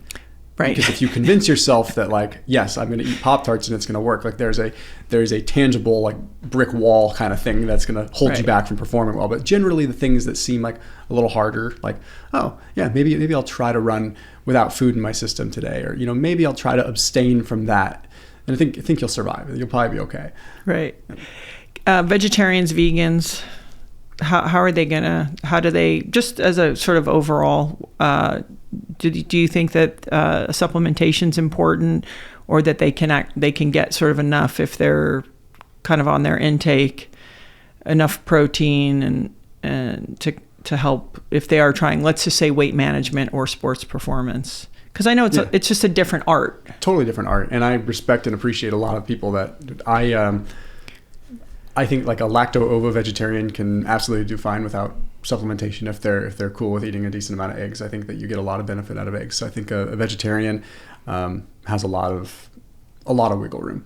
I think vegans have to work a little bit harder, and there's a very clear line of delineation between like the two types of vegans that are out there. There's like the vegans that are really like, no, I am like vegan, and like I'm sincerely like feel like my body is thriving good with it, and I am deliberate about how I eat, and I'm even deliberate about my supplementation. And I love those vegans. I love those people because they embody their practice, and they're about the food, and they're about the nourishment, and they're like, hey, like if I eat this, I know there are those people like Rich Roll, like some of those guys, like they're in it, right? Yeah, and then there's another group that just doesn't think about that element of it, and it's just simply the absence of animal product. And I understand the angle, I understand what they're going for, and I'm not crapping on it at all. I'm just saying that those are the ones that typically need the help, and those are the ones that don't usually look quite as vibrant. Because I've met many vegans that are vibrant and look like they're thriving. You saw Darren out here today. Yeah, Darren O'Lean is he's vegan. Yeah. Oh yeah. Yeah. Like, awesome. But he's like you said, he's practicing it, and supplementing and superfoods and moringa, and it's the same thing with keto though, and that's what I like. So like it's like there's this, we've all heard like dirty keto, right? That's a very real thing, and that is not like, no matter what discussion you want to have, like surrounding seed oils and this and that, it's like having like if you're doing keto and you're just going through in and out and getting animal style, like you're like, with all due respect to those people, like that's because trust me, like I know I've helped a lot of those people like understand keto, and I've probably brought a lot of people to that form of keto by them just defaulting to that. But that's in the same ballpark as the vegan that's just eating Pop-Tarts, because they don't. This is still a dietary pattern that you need to pay attention to the quality of the micronutrients. Like it's just like at the end of the day, like we are beings that need nutrition, not just calories. Like, yes, our bodies can deal with calories, but we really do need micronutrition too. And otherwise we wouldn't have deficiencies. Right. Do guys like to talk about fiber? They love it, don't they? I'm joking. How do you and your family, do you source your protein? How do you, because I know for a lot of people it's a conversation, and that's why I always love, like, whether we know someone who hunts or you can order now online, like there are places that are selling. How do you guys in your home? Because there's something interesting about knowing just a little more. It means you start to realize that you know less, but just by knowing a little more, it almost can make things exponentially more challenging. And so I wonder in your house, because you have a lot of information up in there, how you guys, what are your practices on trying to get the best meat, even vegetables, right? Now let's get all paralyzed by like, oh, they sprayed it in glyphosate. It just gets overwhelming. Yeah, it does. And I take this back to, without, again, going tangential, but, I've posted a number of videos and reels lately. It's about, experiences eating in Europe versus the US, right? Going to Europe was one of the better things and we're going back again, and we're trying to spend more time there so that like our kids can understand different cultures that pay attention to, like, especially the cultural norms surrounding food, because it's a really, more importantly than just like the relationship and the quality of food, is like the instance of like eating disorders is significantly less, because like I feel like there's actually like nourishment in the food. And like when we went there, it was like, we could kind of eat whatever we wanted to, and foods felt better, and there was just like the propensity to overeat wasn't there because you felt nourished. So I mean, again, not to go too far down that rabbit hole, but the point of me saying that is that like the quality does really matter. Like it really does matter. And when we come back to like most of what we have available is subpar in the grand scheme of things, at least compared to like a lot of other areas. But with that, it's like, how do you live with that without becoming obsessed? Because this is the food we also have to deal with. So not everyone can say like, there's a place called, you ever been to it, Brown's Meats in Thousand Oaks, that is like a really, really good high quality butcher shop, but you're going to pay $30 a pound for grass-fed beef. That's just not, and we don't do that often. Like, I mean, I shouldn't say often, like I try to get meat there as much as I can, but it's also just like, that's a tough pill to swallow, especially when you're feeding a 4-year-old daughter that takes one bite and says, I'm not hungry, and you're like, well, thanks for wasting $9 worth of beef, right? Right. Yeah. So it's, so then we are particular about the quality of our food, but we're not obsessed, right? Because we also have to be just aware. But, like I try to get the leanest ground beef that I possibly can, because I know that if there is going to be junk in the meat, it is going to be in the fat, right? So that's at least my fail safe, without saying like, okay, I know that there's this, and this, and this meat. I know that most of it's probably going to end up in the fat. That's generally what happens. And like, I'm like, okay, so I'll just get 96% lean beef if I can't get super good quality meat. But we're definitely not obsessive over it, because the last thing I want to do is like have my kids grow up in an environment where they feel very constrained, because I kind of grew up in an environment like that, and it didn't exactly set me up. On the surface, it did set me up for success, right? But like internally, a lot of demons that I battle with that. I don't want my kids to have to deal with that. But I also want them to exercise scrutiny when it comes down to the quality of the food that they put in their body. And I think that comes with the questions that you ask yourself, like how much do you like love yourself, and how much do you want to nourish yourself, and what is it worth to you? And are you willing to sacrifice other things that may cost money to spend a little bit more on your food? Like, are you willing to sacrifice going out to eat twice a week so that you can afford, if you save $100 by not going out to eat, well, nowadays like $200 by not going to, you have to eat 2 days a week. Yeah. That's $200 worth of groceries that could have been your high quality meat for the week. So it's like, pick your battles, and like what's really important to you. And I always come back to, and I teach it with my kids too, it's like the priorities, right? And I teach my kids that we're not going to prevent them from having sweets and things like that, but we don't have them readily available. But we're not going to stand in their way if they want to occasionally have a treat. They're kids, but also taught them really well that in this very simple sense, like food is fuel. And how do you feel after you eat that? And really, really ask yourself those questions. Like really, like, do you feel good after you eat a piece of candy? Well, I have energy. Okay, well that's great. Let's go use that energy. And actually, like my son is almost 7, and he actually understands the difference between like having hyperactive energy and feeling like truly satiated. Yeah. Like he'll, as having kids, like we always joke, like there's like the snack stomach and the real stomach. There's like the stomach for regular food, and then there's the snack stomach that's never empty. So it's like always like snack. And we don't really give in to that, because we really tell them, like, ask them like, are you hungry or are you bored? Yeah. I'm bored, Dad. Okay. Yeah, we'll find something for you to do. Yeah. Do you, I always, to your point, I used to teach my girls what's food, what's fun. Yeah. And I always thought that was important. Like, hey, a bagel it's not breakfast. It's just a lot of fun. Like a muffin, but it's not food. And getting them dialed in, and then sort of, I don't want to say leaving them alone, but you make family meals. That's what they're eating. They're eating what you're eating.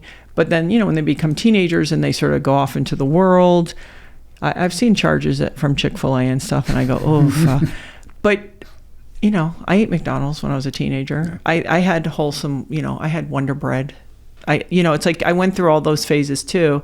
And that's the other thing. I wonder for you as a parent, if it really feels important that you're the good example, you have, what you're doing in your house, and you have, I think being too restrictive is not the way to go when it comes to kids. No, I would agree. It's definitely not. I think my kids see me, I think they're always going to see like the delta between the two. Like they're going to see from me that most of what they see is dad making like a concerted effort to make good choices.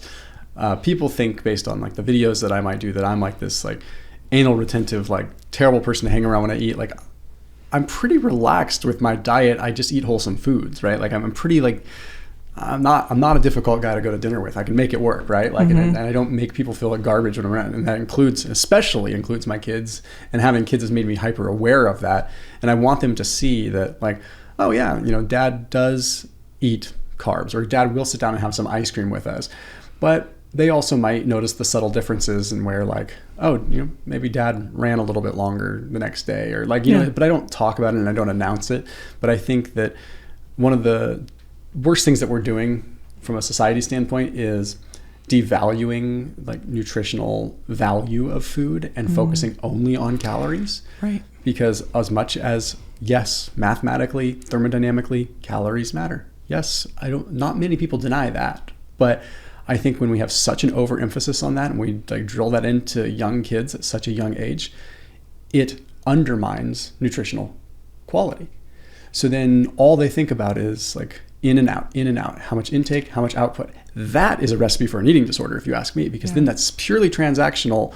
It's linear. It's like these two things, like, oh, if I eat too much, then I need to burn more and I need to go run my ass off. I'm like, I don't know if I like that. I'd rather be like, no, eat more, move more, like, fuel your body, get energy, be vibrant, but nourish yourself, right? Like eat a lot of food, like it's there, but then that food, it shouldn't have to be a valuation or a mathematical equation in your mind. If you eat more good, wholesome food, nature has intended that to give you energy so that you don't even have to think about it. You naturally will move more because now you have energy. That's not the way that we view it. We view it as like a packaged food with a number on it, and it's a line item equation in our body and in our mind. And we go through our entire life thinking about it as a mathematical equation. Our bodies are not just mathematical equations. Right. And people don't realize you do eat less when you get what you need. Precisely. Right. You don't, I've never overeaten a salad. Like you go, oh, I've gotten it. So when people hear you say carbs, and this isn't, I know it sounds so rudimentary, but people are, so we know fruits and vegetables, okay, these have carbs. But for you, like I eat sweet potatoes, that sort of seems to be, I don't want to say my greatest luxury, but that feels it's gonna like be on your tombstone. It feels like one of the things that I'm like, oh, sweet potatoes. For you, if there was a kind of a grouping of carbs that you thought, these serve people overall pretty well, what are those? Yeah, I would definitely say again, like purple sweet potatoes specifically. Sweet potatoes, great. Purple sweet potatoes, another Best, level. yeah. You're talking like major antioxidant quantity. When it comes to carbohydrates, the more antioxidants in a carbohydrate, the better the body can essentially utilize it. Let's just put it that way. Not from an energetic standpoint, but just like there's a degree of sort of reactive oxygen species and oxidative damage that occurs when we eat any food. So anytime you can add an antioxidant value to it, it's a major bonus, right? So it's like if I'm looking at the spectrum of potatoes and you give me a white potato, a red potato, an orange sweet potato, and like a Stokes purple sweet potato, I'll be like, okay, which one is deepest in color? Like even if they're all the same macronutrient profile, like nutritionally, I'm going to go for the one that's the deepest color, right? It's the same kind of thing with my leafy greens. Like the deeper the green, generally the better. It's like if it's pale white, like I don't think jicama has any nutritional value to it, right? It's just like cellulose and water. Kind of, it's just, you're not getting much out of it. Point is, so when I look at carbohydrates, I always go for like the deepest, darkest first, right? So I'm a fan of red sweet potatoes. I know people are mixed on it, but like I'm a fan of like red split lentils or black lentils. Again, when you say they're split, you mean because of the are they talking about some of the things that are hard? Lectins? Are we getting into lectins? I can't. Okay, let's surprised that lectins are still a thing. Like that is still an issue for people. Yeah, because I view lectins as another form of hermetic stressor as a microbiome is concerned, right? Like I am I would say if you had to label like the kind of diet that I follow the most, I would follow probably a lower carb Mediterranean. That's like how I eat. Right, that's with like maybe a flair of Nicoyan Peninsula, Costa Rica type like fruits, right? Like it's just like, so it's like, okay, Mediterranean minus not as much pasta and bread, right? So that means the carbohydrates that I'm getting, if I'm not eating gluten, because I don't eat gluten, then it is going to be things like lentils. It is going to be things like chickpeas and things like that. So I personally have come under fire a lot because like a lot of the low carb community doesn't like those, because a lot of the low carb community also subscribes to a lot of like the lectins are bad kind of thing. I don't think that an abundance of lectins is good. There's definitely something there that you shouldn't maybe be eating like all lentils all the time. But I also think that from a hermetic perspective, like a stressor, I talked to Dr. Will Bolsiewicz. I don't know if you're familiar with him. If you haven't had him on, he's a great guest. He's vegan, but he has a very well-rounded approach with this. And he, talking about like there actually is some benefit to having some of these like anti-nutrient things that are in some of these plant foods, because they have an impact on strengthening our microbiome, like as making it more resilient. Just like, hey, who would have thought like going into the gym and making it hurt a little bit could actually be a good thing. So it's like when you instill a little bit of stress digestively, it does make you stronger. So it's like when you take, but there's a limit to that. But if you take someone that is like carnivore and you were to give them a bowl of chickpeas, they're going to be wrecked, right? They're going to be wrecked because like their gut just can't handle that. So of course their Pavlovian stimulus response is like, I knew it. The chickpeas are problematic. I knew it. I've seen the light. I've done carnivore and now I see it and I just never noticed it before. Well, no, your entire gut biome, your entire gut line, everything is different. And now you've just reintroduced an obscure food, So right. So my take with like kind of the lectin thing is like, yeah, we probably shouldn't be like eating more than what would be realistic to eat if we came across them in nature. I kind of feel the same way about a lot of nuts. Like I'm not going to go eat 6 ounces of almonds, but like I might eat an ounce, or I might eat an ounce of macadamia nuts, something that's realistic. So kind of coming back to like the whole piece of like the carbohydrates, I think that, yeah, I don't eat ones that are super high in lectins all the time, but I would say like my go-to carbohydrates, berries are probably my number one. Like that's, if you had to count all the carbohydrates I eat, like it's probably a lot. Plums, I like occasional apple, those yellow kiwis. So all these are kiwis have a lot of good stuff in them. Yeah, a lot of good stuff. Yeah. And the yellow ones especially are like, it's like 3 times the amount of vitamin C. They're crazy. And you can eat the skin on those. So those are big ones. And then when it gets to the more starchy stuff, butternut squash, acorn squash, kabocha squash. So I'm big fan of the squashes.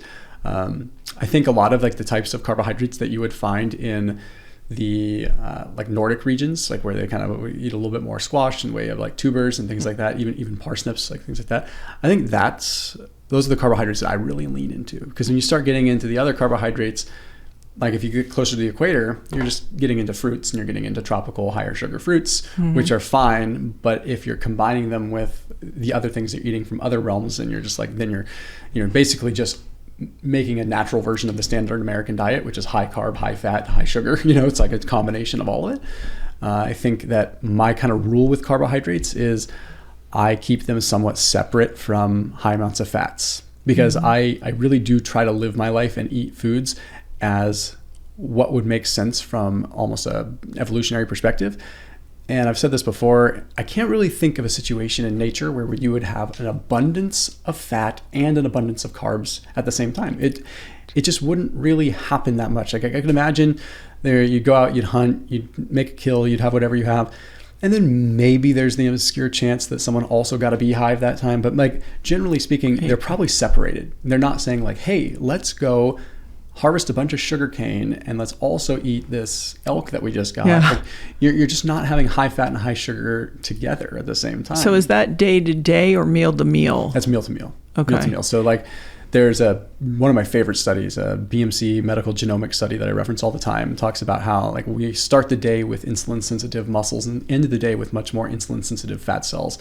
And so what that means is that you are in a much worse position. So basically like in the morning, you actually want to try to kind of play into that a little bit more. So I usually have more calories, more fats in the morning. And then if I do add carbs in, I'm usually tapering and having carbs, not at the end of the day, but towards the back half of the day, which seems counterintuitive because you'd be like, why do I want to spike my blood sugar before I'm sedentary? But there's a lot more going on than just like the immediate effect.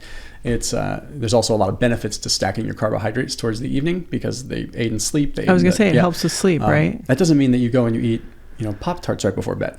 Right. We're talking, I think in general, we'd agree that if it's in a bag or a jar, we're going to just try to focus on real food. So if I said to you, hey, come for dinner and I barbecued a, high quality elk steak But I had sort of sweet potato and really great green leafy veggies. Would you actually steer kind of more wide from the protein? I would. Elk is very lean, so. Oh, that's true. Yeah. So elk, okay, let me get you. So that would actually be a perfect dinner for me. Ribeye. Here we go. So let me change the meat. So a high marbled ribeye that still was, caught wild. Let's just say. Would you kind of keep the protein earlier in the day still? Because that protein and fat? If you invited me over to dinner and you made a really nice, marbled ribeye, I would probably because I'm not obsessed with having my carbs at night. Protein's always going to take priority. So I'd just ditch the carbs with that meal. I'd just say, meat. I'm good without the sweet potato. I'll take the ribeye. Yeah. Yeah. I'll take the ribeye and eat the greens, and I'll just pass on the sweet potato. So you're never like, if someone wasn't like really paying close attention, like those are the kinds of things, just like you mentioned, like where no one would really notice. Like, oh, Thomas didn't have a sweet potato, weirdo. Like, and it's very subtle. And if people can understand when and how to combine it, it's like you can sort of get all the things you really want. You absolutely can. That's why somebody always says, right, that ice cream is one of the worst foods because it's dairy and sugar together. It's high fat, high sugar. It's just like it's like hell in a cup, right? Like for your body. In a or a cone. In a form that has like no GLP-1 activation whatsoever, right? So like, because like there's no volume to it. So like there's clear evidence that like liquid calories. Straight to the liver, baby.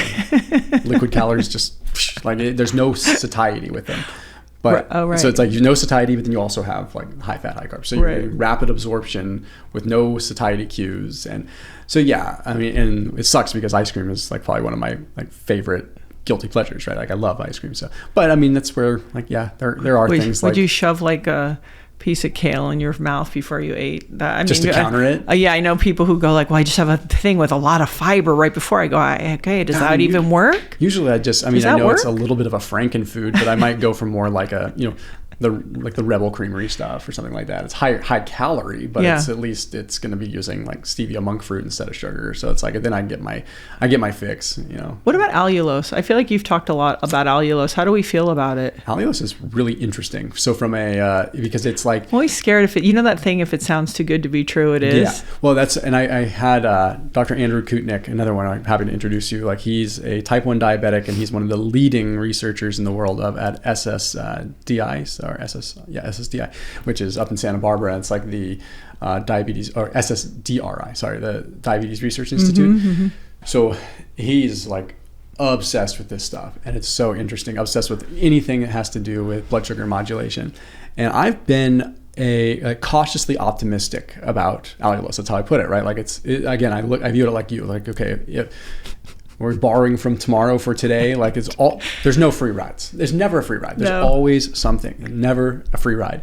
So I'm like, okay, this allulose thing seems pretty interesting. But the saving grace with allulose is that it's not like an artificial or synthesized sugar. It really is just derived from, in a concentrated form, from like dates and figs, right? So it's in a small amount in dates and figs, and they just isolate it when it comes down to like how they make it with allulose. Then it begs the question though, if we're consuming something that is sweetened with allulose, is that an unnatural amount of allulose the body would ever be able to handle if it is a quote unquote rare sugar that we're only getting like fractions of a gram with? So like, sure, it's been isolated in a petri dish out of this, and we've seen like, yes, this is interesting. So I still, like, just like I do with erythritol, even still with some other things, like I still hold a little bit with some caution just to be sure. But allulose, the literature is interesting. I just think we need more to really. So you're saying you're viewing with an open mind and open eyes. Yes, for sure. Have you ever seen like the syrups? I've been sent like the chocolate syrups and the pancake syrup and all that. There's a. It's great. Sorry to interrupt, but don't you get at all amused with how far we'll go? Yeah, I know. Just to get right to like, I'm looking for like a sugar fix. Like we'll do so many wild different things to just try to get the. And I think we end up then when eventually. I mean, I don't like the idea of. I don't want to ever become dependent on something that like could get taken away, and like then I'm like, well, I need my sweet fix, right? Like, so I'd rather either just not get hooked on it in the first place, or just have a healthy relationship with the real thing. Yeah. So that I can just have it and be in control. But I found that when I was, because I did keto really strict for like 9 or 10 years, where I really only came off of keto like for a small amount of time. So I was very, very strict on it. But what does that mean? You're just eating? It just means I never came out of ketosis for a really long time. Were you stinky? You must have smelled really bad. You're lucky your wife loves you. Yeah, I probably did. No, but seriously, right? Didn't you notice that you were at all? Did everything work, like your elimination, your sleep, everything was smooth? Everything was fine. Yeah, but I was also, you think about like how I was eating it. Like, for me, like most keto for me was like chicken breasts, maybe, and it was going to be ground beef, and it was like, lots of like Swiss chard, lots of veggies, lots of like still a little fair bit of berries. Like it's very colorful, like Mediterranean looking keto, right? I think that was the first book that I wrote was like the Mediterranean keto, was like how to like do it in a way. So it was a pretty clean looking. And then my wife was doing it for a long period of that too, because she had her autoimmune issues and stuff. So she had a lot of success with it. But wait, Hashimoto's? Did she have? Yeah, right? Yeah. And was this in between the kids or? No, it was before the kids. Yeah. Interestingly enough, and she was dealing with like PCOS and a number of other things. So keto really helped her with that, which there's a lot of evidence with insulin resistance, keto, and PCOS and how that interplay. So, not surprised there. And I don't think that we would be able to, wouldn't have had our kids if it wasn't for that, because she was definitely having serious issues with from the fertility side with PCOS. It's really hard to conceive. So yes, I'm indebted to keto in a lot of ways, but that's also why I am very cautious, because I know I have a personal bias. So I make sure that I don't. That's one of the ways that I've kind of changed, is being like, okay, I understand. I'm fortunate enough to have lived that life where like I know all the research, because, if don't knock something until you try it, right? But like I tried it and I lived it, and I was like buried in that research. So I know it works. I know it's legit. And I know that people that like rain on it and bash it, they just have never done it, never looked at the research as extensively as I have, or been involved in the research like I have. It's very real. It very much so works.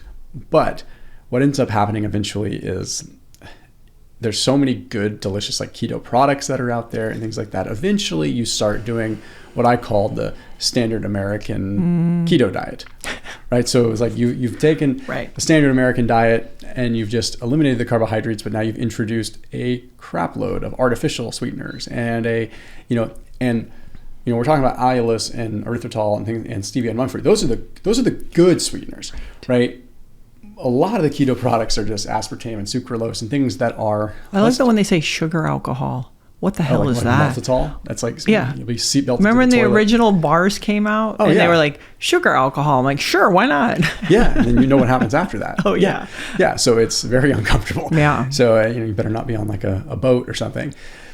But yeah, so you end up most of them are just these really like suspect kind of ingredients. And again, in the world of like sucralose, aspartame, sure, we can get down the rabbit hole once again of like, are they bad? Are they not? The thing is they're suspect, right? They're suspect. Yep. And I would say they're sketchy, right? There's some sketchiness to them. So with that, it's like, okay, then you start getting into this hyper indulgence of that. And then I saw it in the keto world where it's just like, okay, you guys are just as bad as like when you were not on the keto, and then you're wondering why you can't lose weight. Well, you're still eating hyper-palatable processed stuff. It's just instead of the sugar, now you're eating something that is artificially sweetened, and you're eating something that's twice as caloric because it's high fat, because it's a keto food. So then you've got like, if you took a look at a regular cookie compared to like a keto cookie, regular cookie might be 150 calories, keto cookie might be 220. And if you were doing a clean keto diet and you had that one keto cookie, it would probably be just fine. But the problem is that then people are just being like, well, it's keto, so I'm going to eat the whole bag. And you just consume like 3,500 calories in cookies, right? So it's really easy to overeat the keto junk foods. In some ways, easier to overeat them than it is real junk foods, simply by caloric density, right? Are they going to impact insulin resistance the same way? No, they're not. But like calorie to calorie, if you do get into that equation, then like they're designed to be high fat. Yeah, because they're you keto lose, food. right. That's how they get the flavor in there. So I noticed that happen, and I noticed it happen with me, not so much where it caused any kind of weight issues, but it was affecting my brain. And anytime you start having, again, I'm a believer in this, and I think there's fMRI scans to back it up. Like when you start having lots of like sweet things, like you do start changing, like that's a dopamine hit, whether it's coming from an artificial sweetener or not, you're still getting a dopamine hit. Right. And it's the same kind of thing where we constantly check Instagram, or it's the same dopamine hits that we're looking for. So I was finding like, I don't want to say my life, it's an exaggeration, my life was falling apart, but like things were just. Why am I doing this? Why am I doing this? Yeah. Like, it feels like it's just like I'm just going back to the well. I'm just doing this in a different category than I did, 10 years ago when I was overweight. Yeah. I may not be overweight, but like I'm still following similar patterns, and I just didn't want anything to do with that. I think that's a really good point, is just to have a sensitivity. Doesn't mean you have to beat yourself up, but to notice some of the behavior. I used to joke that sometimes if I was feeling stressed out, I would get a piece of chocolate. I would go for chocolate, or like with one of my kids or something, was just if I was feeling overwhelmed by whatever. And I thought I would observe myself and be like, oh, wow, you're trying to medicate with this chocolate. And it's okay, but connect the behavior, the response, and could you do something else? And I think a lot of us experience that, but instead we tell ourselves that we're bad. Like, oh, well, it's like, no, notice it and sort of say, what else could I add instead of this when I'm feeling that? Even if it's like telling your partner, like, I would like to shove a whole candy bar in my mouth right now, but I'm not going to. Yep. This is how I'm feeling, whatever that is. And I think that happens for a lot of people. They have work, they're commuting, they have family.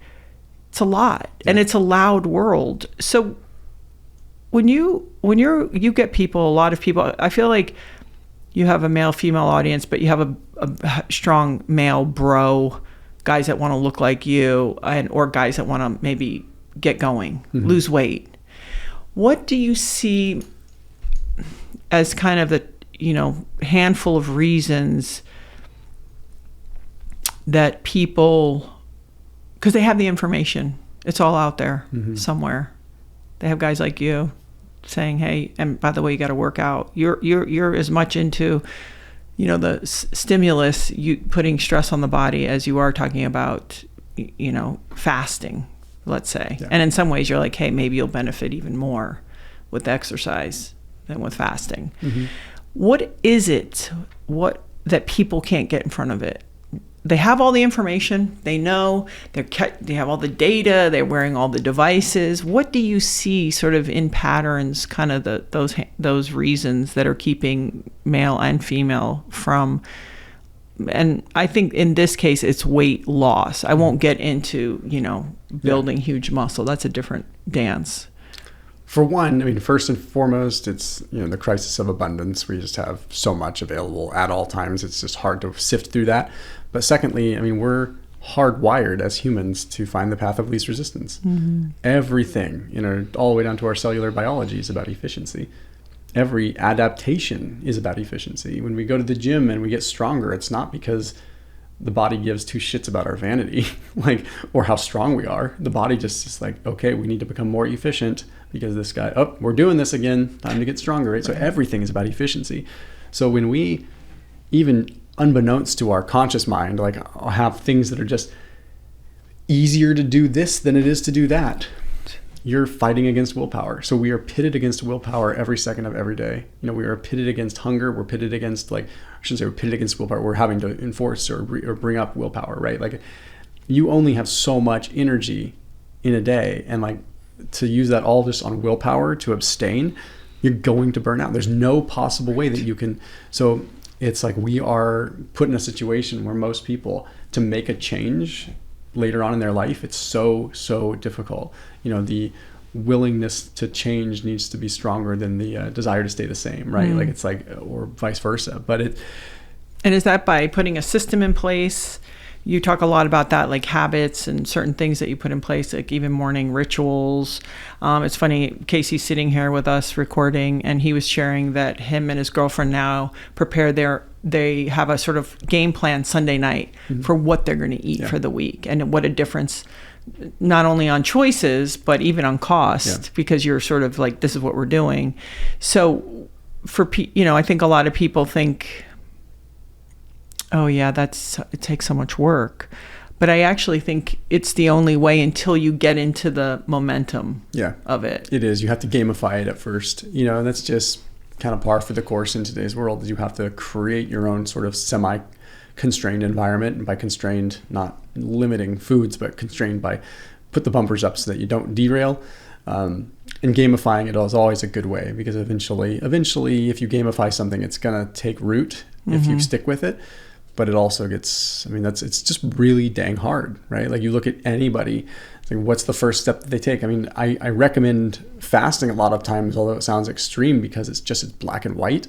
Like, it's just like, hey, if we know that the basic answer is you need to eat less, but first of all, before I say that with any sincerity or conviction, like, make sure that's the actual problem. Like, because a lot of people aren't eating too much. They're really just not having stimulus. They're not moving enough. It's like, really, like, I would hate to see those people like eat less and continue to move less. I'd rather see them move more and eat the same amount than I would restrict their calories and have the same amount of movement. Like, if I had to pick one, right? I do think that movement is the lifeblood. That is everything. Like, if you're not growing, you're dying, right? So it's like, just focus on that first, and sometimes the rest follows. But if you know, hey, I have a problem like with indulgence, and then, I mean, honestly, consolidated eating windows is just so dang easy. It's what worked for me as someone that is a very like black and white, like all or nothing person. So much so that, yes, when the lights are green lights on and it's time to eat after fasting, like sometimes that can be hard to control, but as long as you can keep that in check, like a lot of times it's easier for people, say, hey, like just have an X amount of time that you eat in a given day, or you eat between these blocks. Just make that a rule for yourself, and try not to be just, over the top. Yeah, eat real food. Eat real food. Yeah. And if you do eat real food, it's going to be hard to overeat in a 6 or 8 hour eating window if you're really eating real food. So that's the best way to gamify it, in my opinion, because it's just so dang easy. Like, anyone can do that. But I think that a lot of times people also, they don't know how to get out of their own way. It's like I hear it all day long, every day from people. It's just like, yeah, they know exactly what to do. They know that this is, they've watched a million videos. If anything, it's information overload, but I don't think that's the problem. I just think that it's easier for their mind to find something more important. And they don't understand the importance of that until it's too late. And then there's a physical manifestation of it that is so intense that it physically makes it hard to do the job. Like, by the time the physical manifestation of the problem has appeared, a lot of times it's definitely not too late, but it's significantly harder to get started. So it's like, the moment that you have that like itch of like, I need to do something about this, you need to seize that, because the more that you push that off, the more your body and your brain is going to tell you that it's okay to push it off. You got to trust your gut on this stuff. And that's where I get hung up, is that like most people's gut instinct is, they know they need to get up and move. They know they shouldn't be making that choice, but we have a problem with trusting our guts. Like, we really do. Everything's done for us. Everything's made easier for us. So it's like, even if we get up in the morning and our gut says, I know that I need to go work out, I know I need to do that, it's like, why can't you just, stop, block the noise for a second, and let's listen to your gut and go for a walk. Yeah. Do you think, can you work out alone? Like, on the regular? Me? Yeah. Personally? Yeah. That's like the only way I work out. Really? Yeah. You can like go hard, bang iron, do all that really hard, awful stuff by yourself? I go to my cold little dungeon gym down the street, and I just like, it's hard some days for sure. But then when I have on the off chance I do have someone that comes and trains with me, then it's like jet fuel. So I can clearly with that notice the difference, right? But I'm just totally adapted to training by myself for so long. Yeah, because I always say to people, like, I think if, at least in the beginning, make an appointment, have somebody that you have to show up for, and they have to show up for you, because I like you said, I don't think it happens on its own. This is like the $1 million question for me, though, that we know and we don't do it. It's like we put so many other things as more important. Yeah. My clean car, my trip that I'm taking, my holiday. And I'm so fascinated how it dropped so low that we haven't, made this one of the highest values of taking care of ourselves. And now, and then somehow it almost seems indulgent versus probably a responsibility. Yeah, that's a good point. It's interesting because we almost feel like, how do I put this? Exercise and like these things have just become they're so foreign to us. They become so far removed that you almost disassociate from it, and you feel guilty that if you're like taking the time away from something else. So then you're like layered with all these different emotions that almost make you feel bad for doing something for yourself. And it's also delayed gratification that's really difficult to wrap our minds around. And if you get down to, I can't remember who it was that told me. It was, you know what, who it was? It was a friend of mine up in Carmel, and he would have no problem with me saying this because he calls himself a quote unquote nobody. But he's a very wise person. He's just a personal trainer that's up there, and he had battled with addiction his whole life, drugs and alcohol, and got clean. And and he told me, he's like, you know what I realized the definition of addiction is? And I said, what? And he goes, it's the inability to delay gratification. He's like, so you need it now and you have to have it now. That's just any addiction. That's what it is. It's like you have an inability to see delayed gratification. Yeah. And so it's like we are, as like humans, like we have the inability, like a lot of times when it comes down to like our fitness, to delay that, to be able to see that delayed gratification. And I've often thought that, like, yes, it was really hard when I gained weight and had to get things back. But one of the reasons why I don't fall off the wagon again is because I know that, like, once that train stops moving, like, then it does become a game of delayed gratification. Yeah. Once you're rolling, it is instant gratification because there's all kinds of different markers that you're looking at. You know, if you're already in shape, then you do see a difference in certain things after one workout, and it becomes much more instant, and that's your reward. Mm-hmm. Your reward is that now your fitness and your endeavors are giving you immediate feedback. But yeah, it's like if you let yourself go and then you go to the gym and like you go for weeks and weeks and weeks and you just don't you're sore. Anything and you're sore. Every Pavlovian response in your body is telling you this is no. Yeah. You know, so it's really, really tough because we have to get through that delayed gratification, like, kind of disconnect. So it's almost like you need to gamify sort of a response in which you can feel like you're getting some instant gratification. And it can't be like an artificial reward system, but it needs to be like an objective metric that you can look at that says like, this is a win. And maybe that win for you is just like as simple as, I went to the gym 4 times this week. Like, yeah, there's your objective marker. You did it. You hit that objective marker. And it's something that gives you some instant gratification. It doesn't have to have a reward attached to it. The reward should just be completing the task, right? The reward should be like, and ultimately it gets to the point where eventually when we come back to that big question of what is wellness, the reward should continue to just be the journey. It should feel so good that you just love doing it and you're not thinking about what's tomorrow, what's the next day. You're just like, I'm doing this, I embrace it.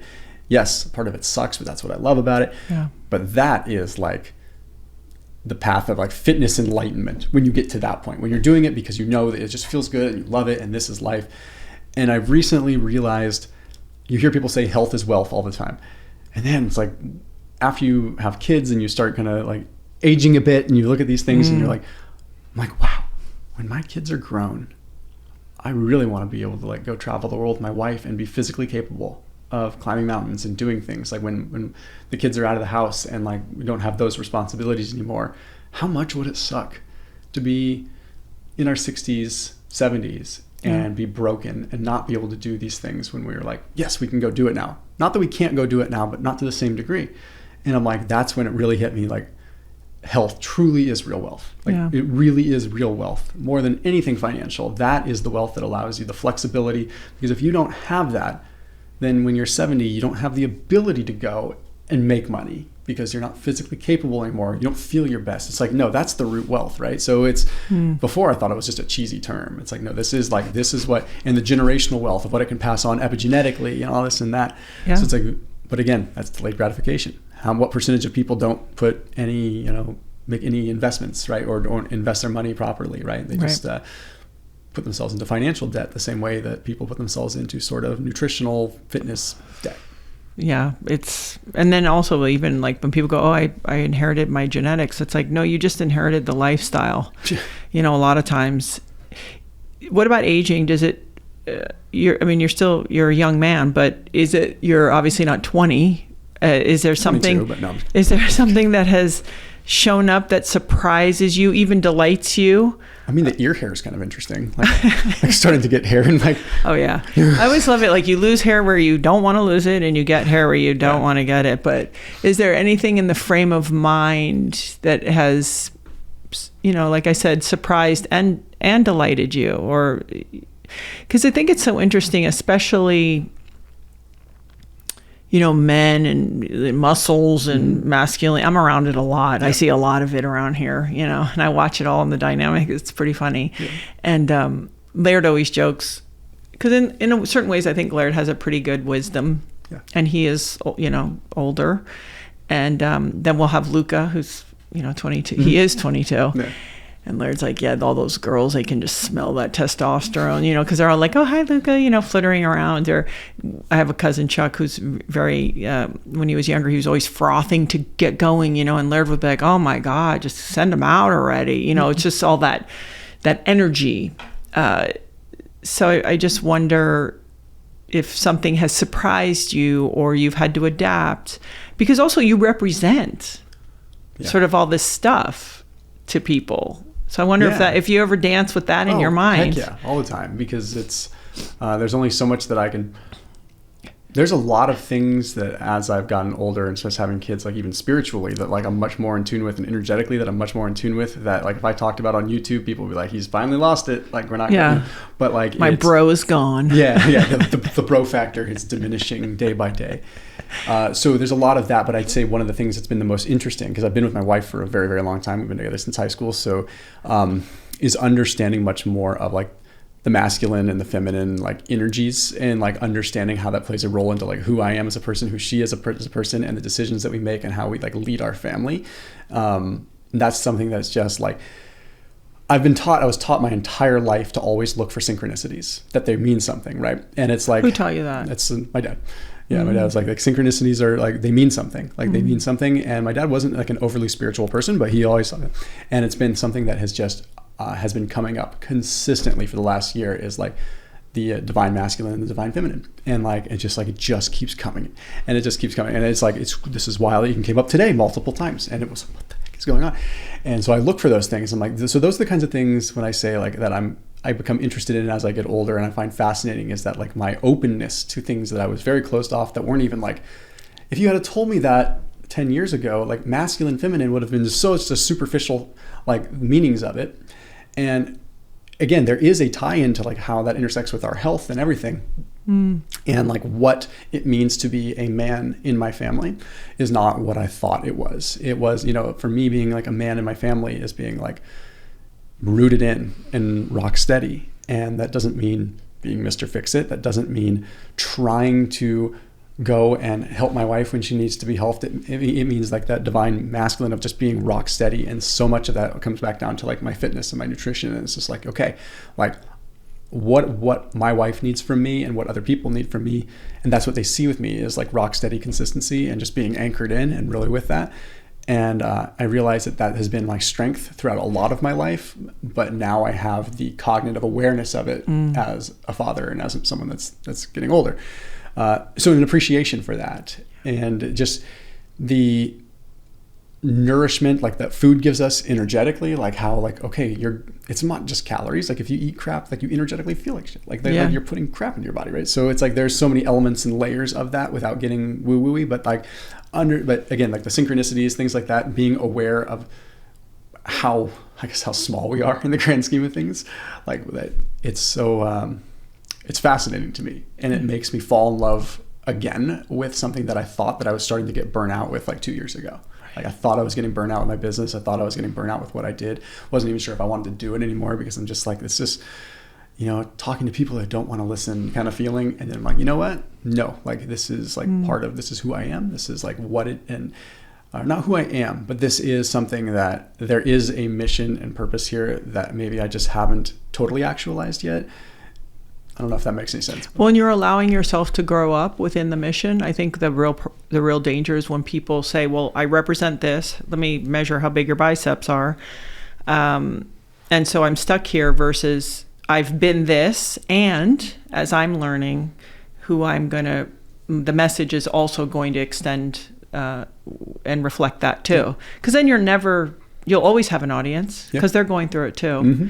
And I think when I hear the word divine, masculine, or feminine, what comes to mind is just wisdom. Yeah. It's just the ability maybe to listen a little more, to not think that to embody certain traits and not be afraid of that. Yeah.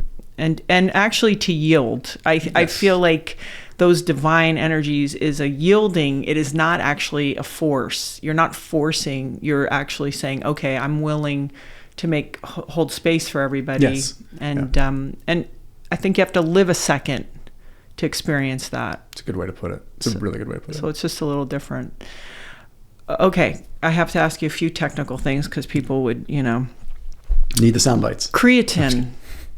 I used to take creatine in my 20s, and of course I gained 5 pounds of water weight like everybody talked about. But there really is some nice data for your brain and even, kind of certain cellular hydration, certain things that it doesn't seem like the worst idea. No. How do you feel about creatine, or where it plays in the ether of people's kind of consideration? Yeah, I was kind of with you on that up until probably like 4 years ago. I kind of turned a corner with creatine where I really started to see it for what it was, and sort of a lower dose, like 3 to 5 grams, like maybe even less, maybe even 2 to 3, because my experience was always the same, where I do think there's hyper responders that hold more water with it than others. For me, like if I take 5 to 10 grams of creatine, like my face changes. Like, it's like I could hold water in my face, and I notice it on camera, and I'm like, I don't really like this. And the juice wasn't worth the squeeze. Like I wasn't like doing any sub-maximal lifting or maximal lifting where it mattered too much, where I'm like, okay, is this... But then as more and more meta-analyses have come out surrounding like endurance recovery and these things and sleep, that's where I'm like, okay, I need to like open my eyes to this a little bit more. So I recently had Dr. Darren Kandow, who's like the leading creatine researcher out of, he's up in, was he Alberta? Yeah, he's up near Banff, out in the middle of nowhere, but he's like the top leading creatine researcher. And I usually don't have PhDs come on the channel and say things with such conviction, because they're usually, it's how they are. They always keep sort of an open hypothetical mind where this may be the case, but he was like, we are seeing this and it is so concrete. Like, yes, it's still needs to be fleshed out, but like all this, and he has data upon data upon data. And I'm like, okay, like that much data, like I'm definitely willing to listen. And I think it shined through in like the videos where I was just like, I was like, holy cow, like, okay, I need to reopen my eyes to this. Mainly like on the sleep side, because I think we think of creatine as a muscle building thing or a strength thing. And at the end of the day, it's an energy building supplement. Like it's energy building. It's that was like the 90s. Yeah. I feel like. Yeah, it's or you're like 12, but literally in the 90s, it was sort of like muscle. I used to go to Gold's Gym, it was like, and it's definitely good for that. Yeah. And there's even evidence that it's so people say, well, it doesn't technically build muscle, it builds strength, which then in turns build muscle. There was a paper in 2023 that came out that actually it has muscle building properties too. Like basically, with the affects the satellite cells and how they essentially fuse and can ultimately, from like ribosomal biogenesis, help like a muscle cell grow. So I'm like, okay, there's that too. But I mean, the real reason is, yes, it's a strength or an energy building, right? So you're giving yourself more energy. But the most obvious like vision of that or manifestation of that people see is like, okay, they take creatine, they're like going to use it in that context, they're going to lift, so it gets in isolation. When people start having success with something, they do more research in that area, so it got heavily researched in the world of muscle building. And then now we start having the research coming out, well, it affects the mitochondria with ATP. Like we have the largest amount of mitochondria, technically, well, ovaries and testes are the highest amount, believe it or not. But then after that, it's brain and liver and heart. So the highest amount of mitochondria in the brain and liver. And like, it would make sense that like if you're supporting energy function of a brain, which is moving very fast, right? There's a lot of like fast transactions that are happening in the brain, and you deplete ATP. So it would make sense that creatine was used as a nootropic. Okay, so that was kind of the next phase of evidence that came out in like the 2000s, where like, okay, as a nootropic, like for brain power, like creatine's really interesting.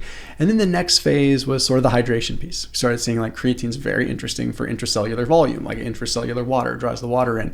The same reason why you might retain some water from it in a low dose. It actually, or even a high dose too, but in a low dose, it can actually help shuttle water in intracellularly. So you're actually holding more hydration. So then you're starting to see, okay, some electrolytes are putting like a smidget, like 0.5 gram of creatine in just to kind of get that. Then you start seeing the next evolution is the sleep piece. They're like, oh, well, we didn't realize that the brain depletes so much energy during sleep, and that like if you restore it with creatine, it can like improve your deep sleep and this and that. And then they're saying like, okay, well, in endurance athletes, how about this? Like, oh, well, we're in this consistently depleted state in a phase that we thought was not really utilizing the creatine phosphate system, which is normally like quick anaerobic bouts. We're like, okay, well, what's happening is during these phases of endurance work, there's like these micro recovery levels that are happening that we don't realize. They're just happening so consistently, because if you go and you do a 1 repetition max, okay, I'm using my creatine phosphate system, which is like, again, creatine, but it's not, you create creatine in your body too, and you also get it from the diet. So it's like, okay, boom, 1 rep max, exhausting creatine, depleting creatine. That would make sense. Yeah, you take creatine to restore that. But then you think about like endurance work, like someone's out on like a 2-hour ride or something, like they're consistently at a moderate energy level, but there's these micro little like levels of when you go up a hill or a little period of you're like having these little depletions here and there, right? So you don't realize how much you're depleting creatine then. Then we're saying like in addition to that, there's a restorative anti-inflammatory effect. So they're like, okay, now the effect of like its impact on reactive oxygen species and like the post-exercise oxidative damage that happens. Not soreness, but more so just the inflammatory oxidative stress that happens from a hard workout. It's stressful on the body and it's hard on the body systemically. So it turns out creatine has this anti-inflammatory effect that helps. It's like, holy crap, when does it end? And I mean, it's kind of a testament to the fact that, yeah, we probably are like, creatine's in meat. We probably, as humans, are designed to eat some meat. Maybe not ridiculous amounts, but enough to get some creatine stores topped off. The problem is that like we are way more active today than we, for the most part. Okay, there's a big delta between inactive and active. So let me say that. But there's some anthropologists that have said that like we're on average like an mildly active person today is 6 times more active than like what our ancestors would have been like hundreds of years ago, thousands of years ago, right? So like even though we like to say like, okay, well, we're super sedentary people, we are, but like if you start looking at most of the people that would be in a category of people taking creatine, they're 6 times more active than the more active people a couple thousand years ago, right? So we artificially give ourselves a lot of activity through exercise and things like that. So it would make sense that like we're probably not going to get that amount of creatine from meat, even if we were eating a ton of red meat. Like it's just not gonna compensate for that. So it makes sense that we live in a stage where like having supplemental creatine would get us back to baseline. Yeah. For me, anything over 5 grams, I still hold water. I found like a little hack, and there's not a lot of published data on it, but there's some preliminary stuff that makes some sense. Like I take personally I use little gummies that are like sweetened with like stevia monk fruits because they're just easy, and I can just take like 1 gram 3 times a day. So I'll just like take one in the morning. Spread it out. So I like kind of microdose my creatine. You can absolutely do it with powder, but it's like if I'm not home, I'm not going to carry a jug of powder with me. It's like I have the gummies at my office. Put a little in. It's just easy to dose. So it's like that's perfect. So then I get in like 3 grams a day, and I found that if I take it throughout the day, I don't retain the water as much. Again, don't take that to the bank with anything. Well, you're talking about your experience. This is definitely what I've found. And I still get like the intracellular water. Like I get a better pump with it. I'll still put on like 2 or 3 pounds, but it doesn't come across as like puffy water weight. Right. I love that. I know I put it back in my rotation. I was out for about 20 years. Does it help your sleep or anything? Have you noticed that? A little bit. I think it's more complicated. I think with being 54 and kind of the hormones, and I think I'm going to have to go in a deep dive there. It's so funny. I talk about this stuff all the time, but yet I drag my feet to getting, into like, what's my strategy for the hormones and hormone replacement, because I think I'm trying to do it as much as I can with lifestyle. Yeah. And at some point you do start coming up against it a little bit. Oh yeah, for sure. Yeah. It's just life. It's a complicated. Thomas, it's just life, I know. And living with Laird, he really is like, I should be able to do this through exercise and food. And I'm like, I know, but I think you should stay open-minded to other supplementation. So we'll see how that goes. Methylation and I know you talked a lot about methyl blue and things like methylene blue. Methylene blue. So maybe we could just, because I did a test, and apparently I can do my own. I methylate my own junk pretty good, but not exterior kind of toxins. So I'll do that to supplement. But I was just curious about your feelings. So methylation, and the hard part with ever measuring methylation is that with DNA methylation is a normal thing that's supposed to occur, right? So you have like acetylation and deacetylation, and you have methylation, and like one is sort of the breakdown, one is sort of like the adding on, and based upon like where you're sort of genetically supposed to go, like you're going to have methylation occur. So sometimes when you have a methylation test, it's not telling you a whole lot, because you could be a poor methylator of something, or it doesn't really tell you the big picture, because you have sort of a very complex DNA framework that that could be normal for you, and you don't want to disrupt that. You don't want to disrupt the methylation of that DNA, because that's actually the body's process of saying like, this DNA, we'll frame it better, like this DNA is damaged, so we're going to make it so it doesn't acetylate, or it doesn't recreate, it doesn't like continue. So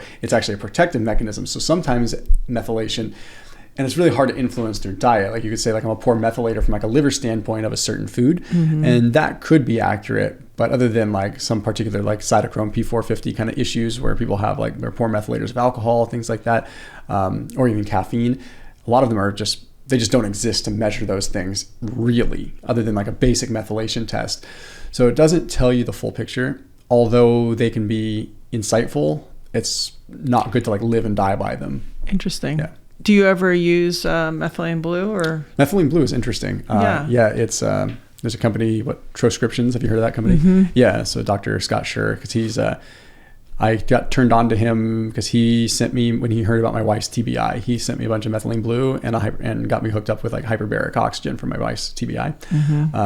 So methylene blue, I have my theories on it, and it's funny because I don't know if you saw on Instagram or if this is a synchronicity that I should be paying attention to, but Scott was just in my studio yesterday. Oh, I didn't know. This is really wild. And because we were filming a video on methylene blue, which was really weird. Oh, that's funny. So personally, I don't take methylene blue a lot because Scott would probably disagree with this, but I feel like if you're metabolically healthy, methylene blue doesn't do much for you.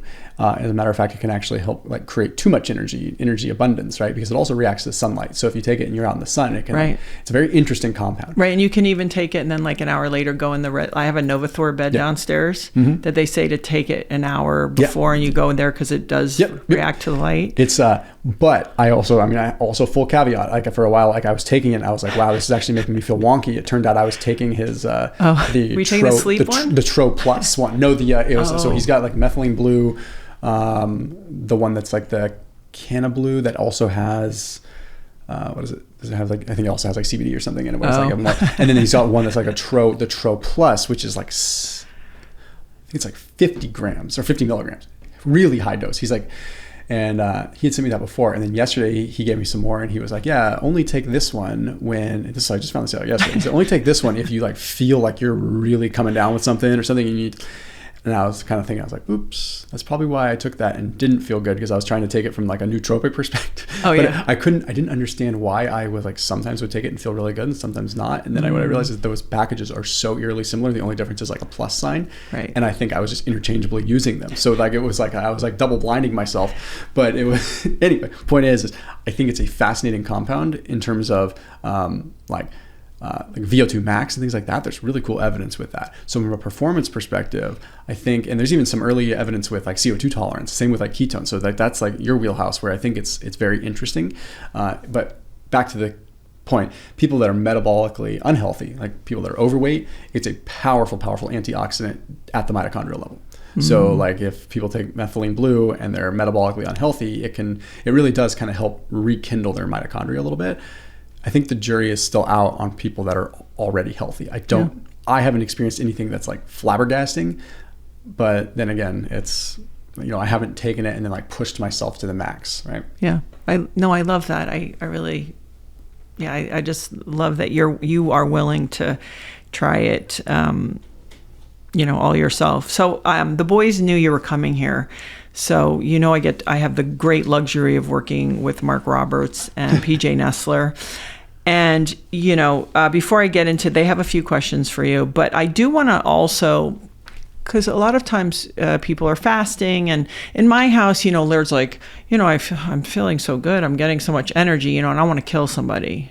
Like he gets better and better as the days go on, and I'm dreaming of chewing food and spitting it out. Like I'm, and then you hear Dr. Sims or Stacey Sims, and it's sort of like, well, if you're a certain age as a female, maybe it's not the best. Have you landed on some kind of overall differentiating, because now that they do studies on women, kind of a difference between men and women when it comes to fasting? Yeah, for sure. There's definitely a difference with... Give me some justification. Come on. Different. I'm just kidding. Men and women are different? Yeah. Can you believe that? I thought we were the same. That's what I heard. But with the menstrual cycle in and of itself, like that's going to determine a lot, right? So that in and of itself. So if progesterone levels are higher, you're going to find it significantly more difficult to fast. The plot twist is that you're going to get more, if you're doing it for body composition reasons, you're going to get more fat loss by doing it when your progesterone's higher. So suffer through it, but you'll lose those pounds. But you're going to be miserable, and you might be miserable to be around. So it's like that's the actuality of it, right? Yeah, great. And like I found even independent of fasting, like some people when they're like pre-menses or anything like that, or even just during menses, some people are like, I want to eat all the things. But then there's also other people, like kind of like my wife, where she actually kind of loses her appetite. She's kind of like, I feel like crap. Like she'll get like ravenous maybe a few days before her period, but then after that, she's just like, she just won't eat, and like then it'll affect her mood, and I'll just be like, you need to eat, and she'll be like, don't tell me what to do. That's my favorite. The poor guy that has to live with the lady. Like Laird will be like, I'll be acting a certain way, I'm pretty even keeled, and he'll be like, what's the date? And I'm like, no, these are my real feelings, and I look, and of course, like I'm about to, start my cycle or something. And I can just see him like, please, just eat or something. Yeah. So what do you think and I understand that women and men are different. Is there sort of, and middle-aged women, right? They're saying it's maybe not always that great for your hormones. Is it, hey, squish your eating window versus fasting for days and days? Yeah, I wouldn't recommend fasting for more than, like for women, like more than like 3 days a week if they're, especially if they're, premenopausal or menopausal, like at all. Like I would say like 3 to 4 days per week is probably good. The caveat to that is that, like I mentioned before, there's a very a link between insulin resistance and the symptoms that kind of come with all this. So it's like if fasting is a way for you to lower your insulin levels and improve insulin resistance, then that's going to be probably the better way for you to control your hormones, because if you're insulin resistant, then your hormones will definitely be whacked out. So you have a better fighting chance by saying like, yeah, I might take the risk of fasting and throwing my hormones cattywampus for a little while, not to any crazy marked degree, in my opinion. I don't think it's anything like, it's like you're not going to permanently ruin your hormones by like, blocking your eating window to 6 hours, 3 days out of the week. You are going to do much more damage by reducing your caloric intake and starving yourself that way than by having deliberate eating windows. So with that, it's like, okay, how do I kind of find the sweet spot? I usually recommend with women, like 14 hours is a nice place to fast. It's like you're not going overboard. And you can sleep most of half that time. You're going to be fine with most of it. And if you're not, premenopausal or menopausal, like just if you're having your normal cycle, like when estrogen levels are higher, if you're even during like ovulation phase and things like that, like those are usually the times where like you will feel really good fasting, because your body is in a state where when estrogen is higher, you are better equipped to utilize fuel from fat. So like doesn't mean that you're going to burn more fat, but you're going to shift into a metabolic state where you thrive in a fasted state better. So if you're looking to just get sort of the cellular effect and the benefit from a caloric restriction side of things, and maybe just feeling good, but not necessarily having body composition as your goal, lean into like fasting during your, follicular stages and like your ovulation stages. Like you'll probably just feel fine. You probably won't feel like you need to eat. But then, maybe when it gets into the phases where it might be a little rockier for moods, then just say, you know what, like, okay, maybe I'll only do 12-hour fasts. Just keep it easy. But I think that clear defined eating windows like that are super, super, super important, and really good for keeping insulin levels stable, which is super important for female hormones to begin with. The interplay between insulin and female hormones is significant. Yeah, I think that's such an important point. Breaking the fast. People, they fast and then all of a sudden, they're slamming a cheeseburger. It's like, maybe that's not the way to break the fast. Yeah. But how would you, not necessarily a restricted eating window, but let's say a real fast, like someone takes 2 or 3 days and they're fasting for real. How would you kind of roll them back into food? Yeah. I mean, if they're doing like a legit fast, anything over like, I'd say 36 hours. I usually recommend like breaking it with like bone broth, something that's kind of, you're going to have collagen in it, you're going to have some gelatin in it, or a bone broth protein or something like that. Something that's got something that's kind of almost get the mucosal layer kind of built back up a little bit, because the mucosal layer does degrade a tiny bit when you don't eat. It's just normal efficiency, again, like the body does. So it doesn't like turn into a total piece of crap, but it degrades and it's a little weaker. So if you were to just be like, I am going to load down on like chia seeds and iceberg lettuce right now, like something like that would be weird, but that would also probably not be the best thing for your gut. Like, it would just probably cause some discomfort, and you're at a higher risk for, as over-marketed of a term as it is, leaky gut is a very real thing, right? Yeah. So like when you have gut permeability and you're very sensitive at the end of a fast, it's not the good time to just like go to town and just like break your fast at your local like greasy spoon. It's just not going to work. So be in control. I say like that's the most important time for you to be in control of your diet, is like the first couple hours after breaking a fast. If you fasted for 48 hours, trust me, you can control your diet for 2 hours after that, right? Like it is a must. And it also comes down to your level of insulin sensitivity and all these things at this point. Like your body it's a sponge at that point. Like you've been deprived of nutrients. So everything that you're going to take in, your body's going to be like, give it to me, right? So it's going to do whatever it can. So start small. So I usually like the bone broth. And then I usually say, if you're okay with, if you can handle dairy, then like a whey protein isolate, or even a plant-based protein powder or something like that, something like kind of easy. And some plant-based protein powders are hard to digest, just because of the plant fibers and stuff that are in them and the cellulose walls. But like if you were to have even just a half a scoop, it's like you want to get some protein on board first, get the proteases and the enzymes kind of going. Otherwise, I would say bone broth, and then like 6 ounces of like lean chicken breast, like lower fat. Gallbladder's not like ready to upregulate bile production and stuff yet, and your liver's not. So just like a lean protein, and then wait for like 90 minutes and then have a real meal. So it's like you kickstart things. Have a small meal. I call it the break fast, sort of micro meal. Bone broth and like a little bit of food. If you feel like you need carbs, you probably don't, because you've been fasting for 48 hours. You're deep in ketosis anyway. So if you feel like you need carbs, it's probably your mind talking, so you probably don't need to. But if you did have carbs, I would recommend having something that's relatively low glycemic at this point. So no like rice cakes. I wouldn't even really have fruit at that point. I'd probably just be like, okay, I'm going to have like maybe a little bit of sweet potato or something like that would probably be fine. But even still, I would wait until that 2 hour or 90 minute mark after you break your fast.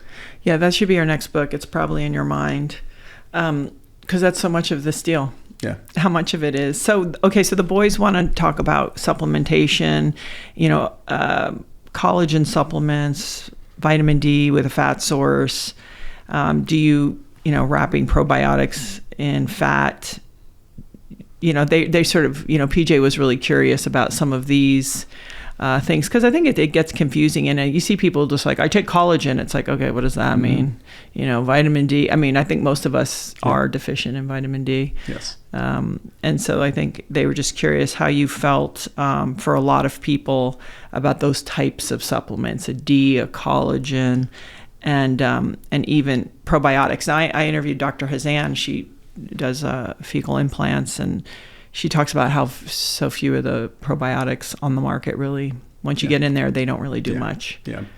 But I'll start with collagen. I am a fan of collagen. I feel like it's not because of the protein per se, but the newer evidence that shows that collagen acts as like has a signaling property to it. So it signals, when collagen comes on board, it signals collagen synthesis to start. And it's not necessarily coming from the collagen protein itself doing the synthesis. It's the fact that it has what are called signaling molecules. So like when you consume collagen peptides, it triggers your body basically it signals to the body, hey, like, yes, we need to kind of start rebuilding, these different complexes that are like your collagen matrix. Would vitamin C do that? Vitamin C does assist with that, yes, for sure. So vitamin C is part of that, and vitamin C is a requirement for collagen formation, right? So when you consume collagen, like you have muscle protein synthesis and you have connective tissue protein synthesis. And we are seeing that like collagen supplementation does like kickstart the collagen protein synthesis. But it's not the abundance of having collagen in the diet that's going to form it. Just your basic amino acids, no matter which way you get them, are going to cause the formation, but the collagen can be the stimulus. So what I usually recommend is, okay, add just a bit of collagen to your like post-workout shake, and that's really the only time you really need to add it. Otherwise, it is beneficial for the gut. There's evidence there. So like if you are dealing with like gut issues, I'm a fan of collagen. I'm a fan of bone broth, and I might get called out for saying this. I am a believer that it works. I am a fan of colostrum. I do. Oh, heck yeah. Yeah, I think it friggin' works. And like I had a. How do you get your colostrum though? Where do you get? I mean, if you can get real colostrum. Please tell me where. Really? Yeah. That's what I mean. Yeah, it's like, so like there's a couple brands. I mean, I don't even have to name brands. I can talk to them offline, but it's like they, you got to use ones that use like the cold pasteurization and cold filtration because it's the only way even you have a remote chance. To keep it. Yeah. Yeah. And even the same thing then, it's like a fraction, but like quick anecdotal experience. Like I had a really bad parasite last year from raw scallops at a poke place. It was terrible. So I ended up obviously really messed up. Ended up with cryptosporidium. It took them a long time to figure out. The public health department, when I finally got a stool sample, the public health department called me. They're like, "Where have you been? We have to note that you had cryptosporidium. We need to know like all the places you've been." And I'm like, "Oh God." And yeah, I knew what it was because I was sick an hour after that. It was the raw raw scallops at a poke place. Anyway, that messed me up for months and ended up with like 7 ulcers from it because everything was worn down. And it took me months to get back. And it really was colostrum that brought me back. It was like, I tried everything. I wasn't about to go on the antiparasitics because they're so freaking bad. So it kind of like went through it myself for a couple months, and colostrum, collagen, and bone broth, that was like my jam for a while. It's like, and it really did help. So I'm a proponent of that. Vitamin D. And with a fat source, because, then it's like, oh, take it, but take it with this. And then people, I think they sort of get overwhelmed. I think I would be lying if I didn't say like the most bioavailable way to get vitamin D is definitely the sun, but that's not always realistic, right? People, the amount that you get through food is negligible. So like natural sources, like yes, the sun 100% is going to be like the conversion process is more of a sustained release after it kind of the UVB gets in. So it's like it's more tolerable for the body to actually like convert it to the dihydro 25 or whatever it is, or 25 dihydro vitamin D, I think it is, or hydroxy vitamin D. Point is that from a synthetic form of vitamin D, like if you're taking a supplement, I don't think taking it with food is as important as people think because like it's a synthetic form anyway. So you're not looking for like oral absorption like you are like out of the food and like with cryomicrons, which is like what transports fat in. So I don't think it's as big of a deal as people think. Like it's not like a lost cause. I think it might increase the bioavailability like 10% or something like that. I'm not opposed to synthetic vitamin D at all. I just encourage people to understand the bigger root cause of like why their vitamin D is low, because a lot of times there are people that are getting sun, they're eating enough vitamin D, but I think there's a lot of other layers to why we have a vitamin D problem. And then since vitamin D is a hormone in the body that has like multiple enzymatic pathways to ultimately become like the actual active vitamin D3, it makes me wonder like what else is really going on. Because of that, I personally, it's not the most sexy thing in the world, but I'm a fan of cod liver oil because you're getting vitamin D, vitamin A, and you're getting omega-3s, and they kind of work synergistically. And then you're getting pro-resolving mediators, so you're also getting these things that don't potentially deplete bioavailable retinol A. So like if you take like a vitamin A supplement or even a regular vitamin D supplement, you can start to deplete your retinol A. So long term, it's like, okay, like if you do take a vitamin D, maybe instead of taking it with food, take it with a little bit of cod liver oil, but you don't need to take much because you also don't want to have vitamin A toxicity, right? So vitamin A and D work really, really well together, and those are the two most important fat soluble vitamins. Do you just take it like straight, or you throw it in a? There's capsules, but like there's a company called I have no affiliation with them at all, but it's called Wiley's Finest. Yeah. I mean, they're the ones that I think every batch that they test for rancidity and stuff. So it's one of the only like omega-3s that I really like these days, omega-3s and cod liver oil. But again, I have no affiliation with them. It's just hard to find ones that put in the work to test. Do you wear sunglasses? I dose when I use sunglasses, right? So like I got snow blindness one time. Oh, geez. When I was on Mount Whitney, and it was, it can happen when you don't really realize it, because like I wasn't wearing sunglasses and it was like patches of snow and not patches of snow. So it was bright, but then I was acclimated to it. It doesn't really bother me. And then we get down off the mountain and I'm sitting there with my wife at dinner, and she's like, "Babe, your eyes are bleeding." I'm like, "What?" She's like, "Your eyes are effing bleeding." She's like, "What the heck?" And I like rubbed my face, and I'm like, "Oh my God." So we like paid the bill and got out of there, and like she drove back to the hotel. I got back to the hotel, and I just she's like, "Splash some water in your face," whatever. I splashed water on my face, and I was screaming. Like I was like, "This is horrendous." And she's like, "I gotta get in the bath." And then I went completely blind. Like I was just like, they weren't just like squinted blind. I was blind, and I'm freaking out because I'm like blind. And I'm like, what the heck? And so she's like, okay, we're taking you to the ER. So she took me to the ER, and I don't like hospitals. And she's like, thank God you're blind, because this is the creepiest hospital ever, like Lone Pine Hospital. Like, it's basically just a portable building and a helipad. And like, so she takes me in, and the ER doc comes in, and he kind of laughs, and he's just like he's seen it before. And he's like, did you wear sunglasses? And I was like, no. And he's like, I got to give you this drop. He's like, you're going to use it now. He's like, and you're going to use it one more time, and then you're going to throw this bottle away and never. He's like, it strips basically the first layer of your cornea off. He's like, so if you use it again, he's like, you basically can use it one more time. He's like, if you use it again, you really do run the risk of making yourself blind. Like, you're going to strip.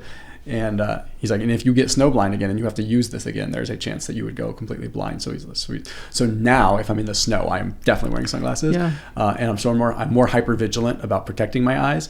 But I am also like a firm believer. Like, I notice, like, if I wear sunglasses and I'm outside, it's like I don't get the sensory response. Like, I notice that if I'm not wearing sunglasses and I'm outside a lot all day, like, I'll sleep really good that night. Like, I think that the sunlight, the feedback is really important. But I think there's a line too. Yeah, I agree. I think, when we talk about boating and mountains, wear it as protective equipment. Yep. But people use, my eyes are sensitive. I have light eyes as well, and I wore glasses when I played volleyball, but that was more of an armor and protection, like I've been hit in the face. Okay, but it was really more about, I don't want you seeing what's going on in my mind as my opponent. It's also bright sand, though. You have a reflective. Yeah. But the only reason I bring that up is I think sometimes everybody's always outside with sunglasses, and I do think your vitamin D and your absorption in your skin, knowing, hey, what's happening is all being dialed through your eyes. There's a feedback, Yeah, and so I just was curious That's a good point. I didn't think about that. Oh, Laird and I have this as an ongoing conversation. No, I think there's really something there, because like the synthesis of vitamin D, like again, it comes back to this concept of efficiency. Why would the body start this highly like energetic process to synthesize something if they're like, oh no, this is an error. This like the sun didn't, the eyes didn't see it, so this is probably, let's not do that. Yeah, so we talked about that, and then there was other data suggesting that even if you go outside without sunglasses, you have to let your skin be and not scrub it with soap for sort of kind of like 6 to 12 hours after. So I always say to people, like, I'll do my pits and privates in soap if it's been outside or doing whatever, but I'll actually just let my skin be. Yeah. Because I guess a lot of stuff is happening on the skin. That makes so much sense. So maybe you could study that about the sunglasses. That really is interesting. Because Laird is obsessed with this I'm inclined to idea. I think there's something there. I do. Yeah. So keto in general, again, and this is PJ, who's high performance. He is a new dad. It's always fun to watch people who are so in control. Get a kid. You're like, haha, how's the schedule going? Yep.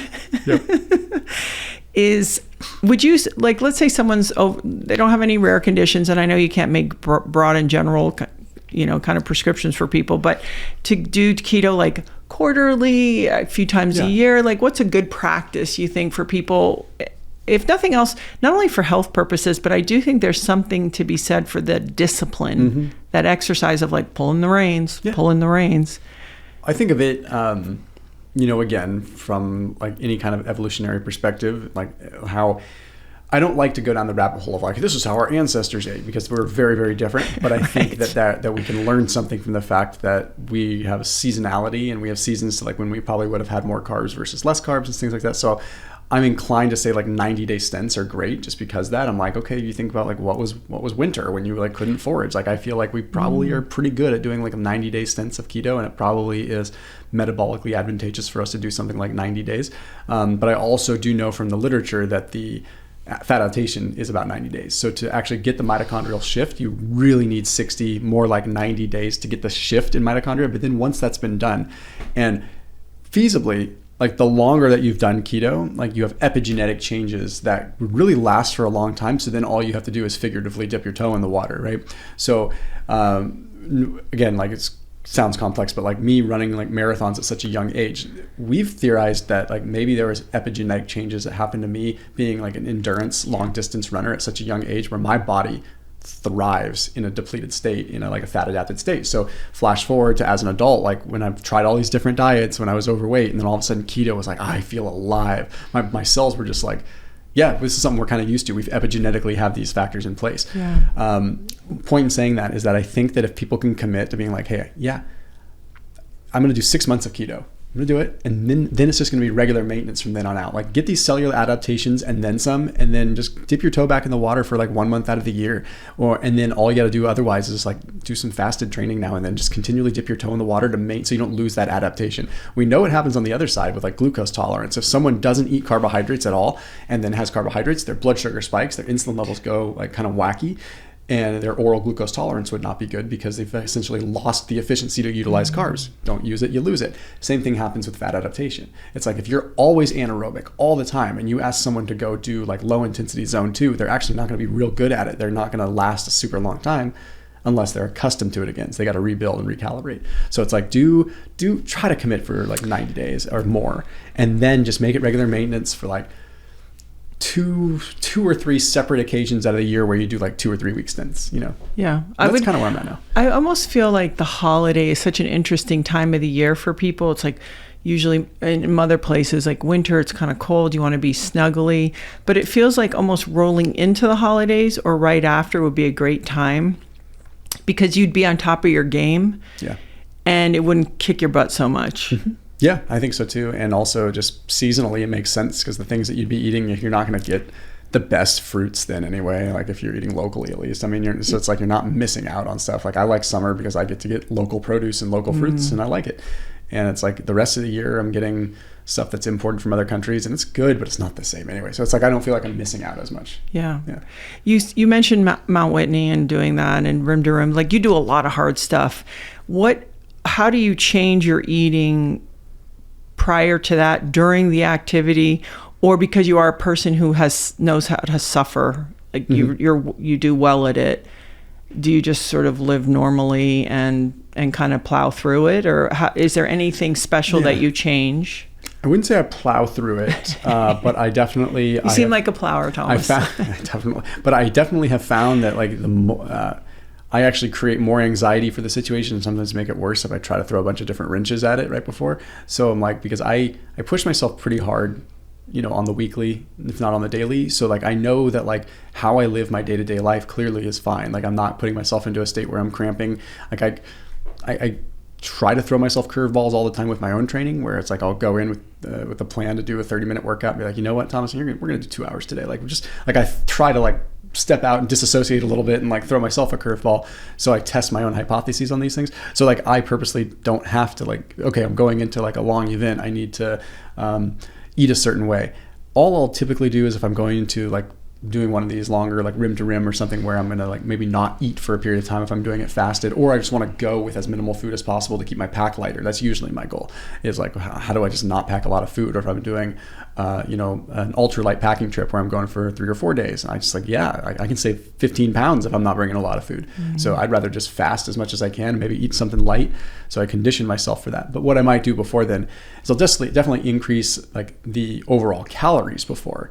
Not to put on body fat or anything, but most of the evidence suggests that like loading up on carbs does nothing. Like there's a big meta-analysis that came out in February of this year. That was like pre-workout, peri-workout carbs.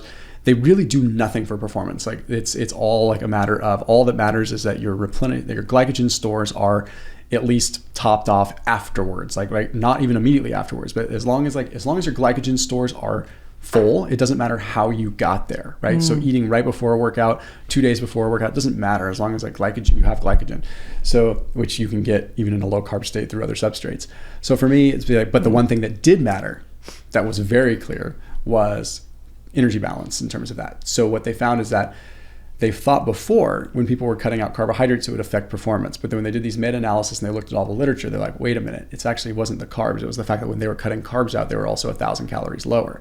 So then when they equated for that, they're like, okay, now we see it was actually just the calorie intake. So the overall level of fuel has an effect, right? So we think like fuel is just, if it was just about carbohydrates, then we could eat nothing else but carbohydrates, fill our stores and be fine, right? And we could just drink Gatorade and survive and we'd be able to perform fine. Clearly that's not the case. So it's more about like the signaling effect that happens like when you're nourished and you're like, you're safe, right? Some of these things, like we come back to like even these spiritual conversations, like even in a relationship, I found like, it sounds funny and has a take here, but like our bodies, they just want to know things are safe, right? I think like in my relationship, at the end of the day, my wife just wants to know she's safe. Like she's able to make her decisions. She's like, and the same thing with other people that you interact. They just want to know that they're safe and that like you've got this and that they're free and in control to make their decisions, but they want to know they're safe. Your body's no different, right? Yeah. Your body is like, okay, we're good. But as soon as you hit the panic switch, so as soon as like, you know, you're going into this in an already depleted state, then yeah, you're probably in that sympathetic tone that's going to change some things. So by increasing your caloric intake kind of just ahead of time, not really thinking about carbs or any other specific macronutrient. But then when I'm actually in the event itself, if I do eat, it's usually just going to be protein. Like I'll usually eat like Epic bars or like a chomp stick or something really simple and lean. If my stomach feels okay, I'll literally have like a packet of whey protein powder in water or something. And so it's at that rate, it's literally to stop catabolism and muscle breakdown. And that's purely for like vanity and for my brand. I'm like, shit, I can't lose too much muscle. People know right. me. So like, I appreciate that. Yeah. Yeah. So it's like, other than that, it's just, electrolytes. Okay, hydration. Yeah. We're speaking of that, like I think a lot of people are like, I need electrolyte, minerals, this and that. You know, where are we really at on this? And at some point, you know, now people don't drink water just for water's sake. It's like everything always has something in it. Taste, yeah. Yeah. Yeah.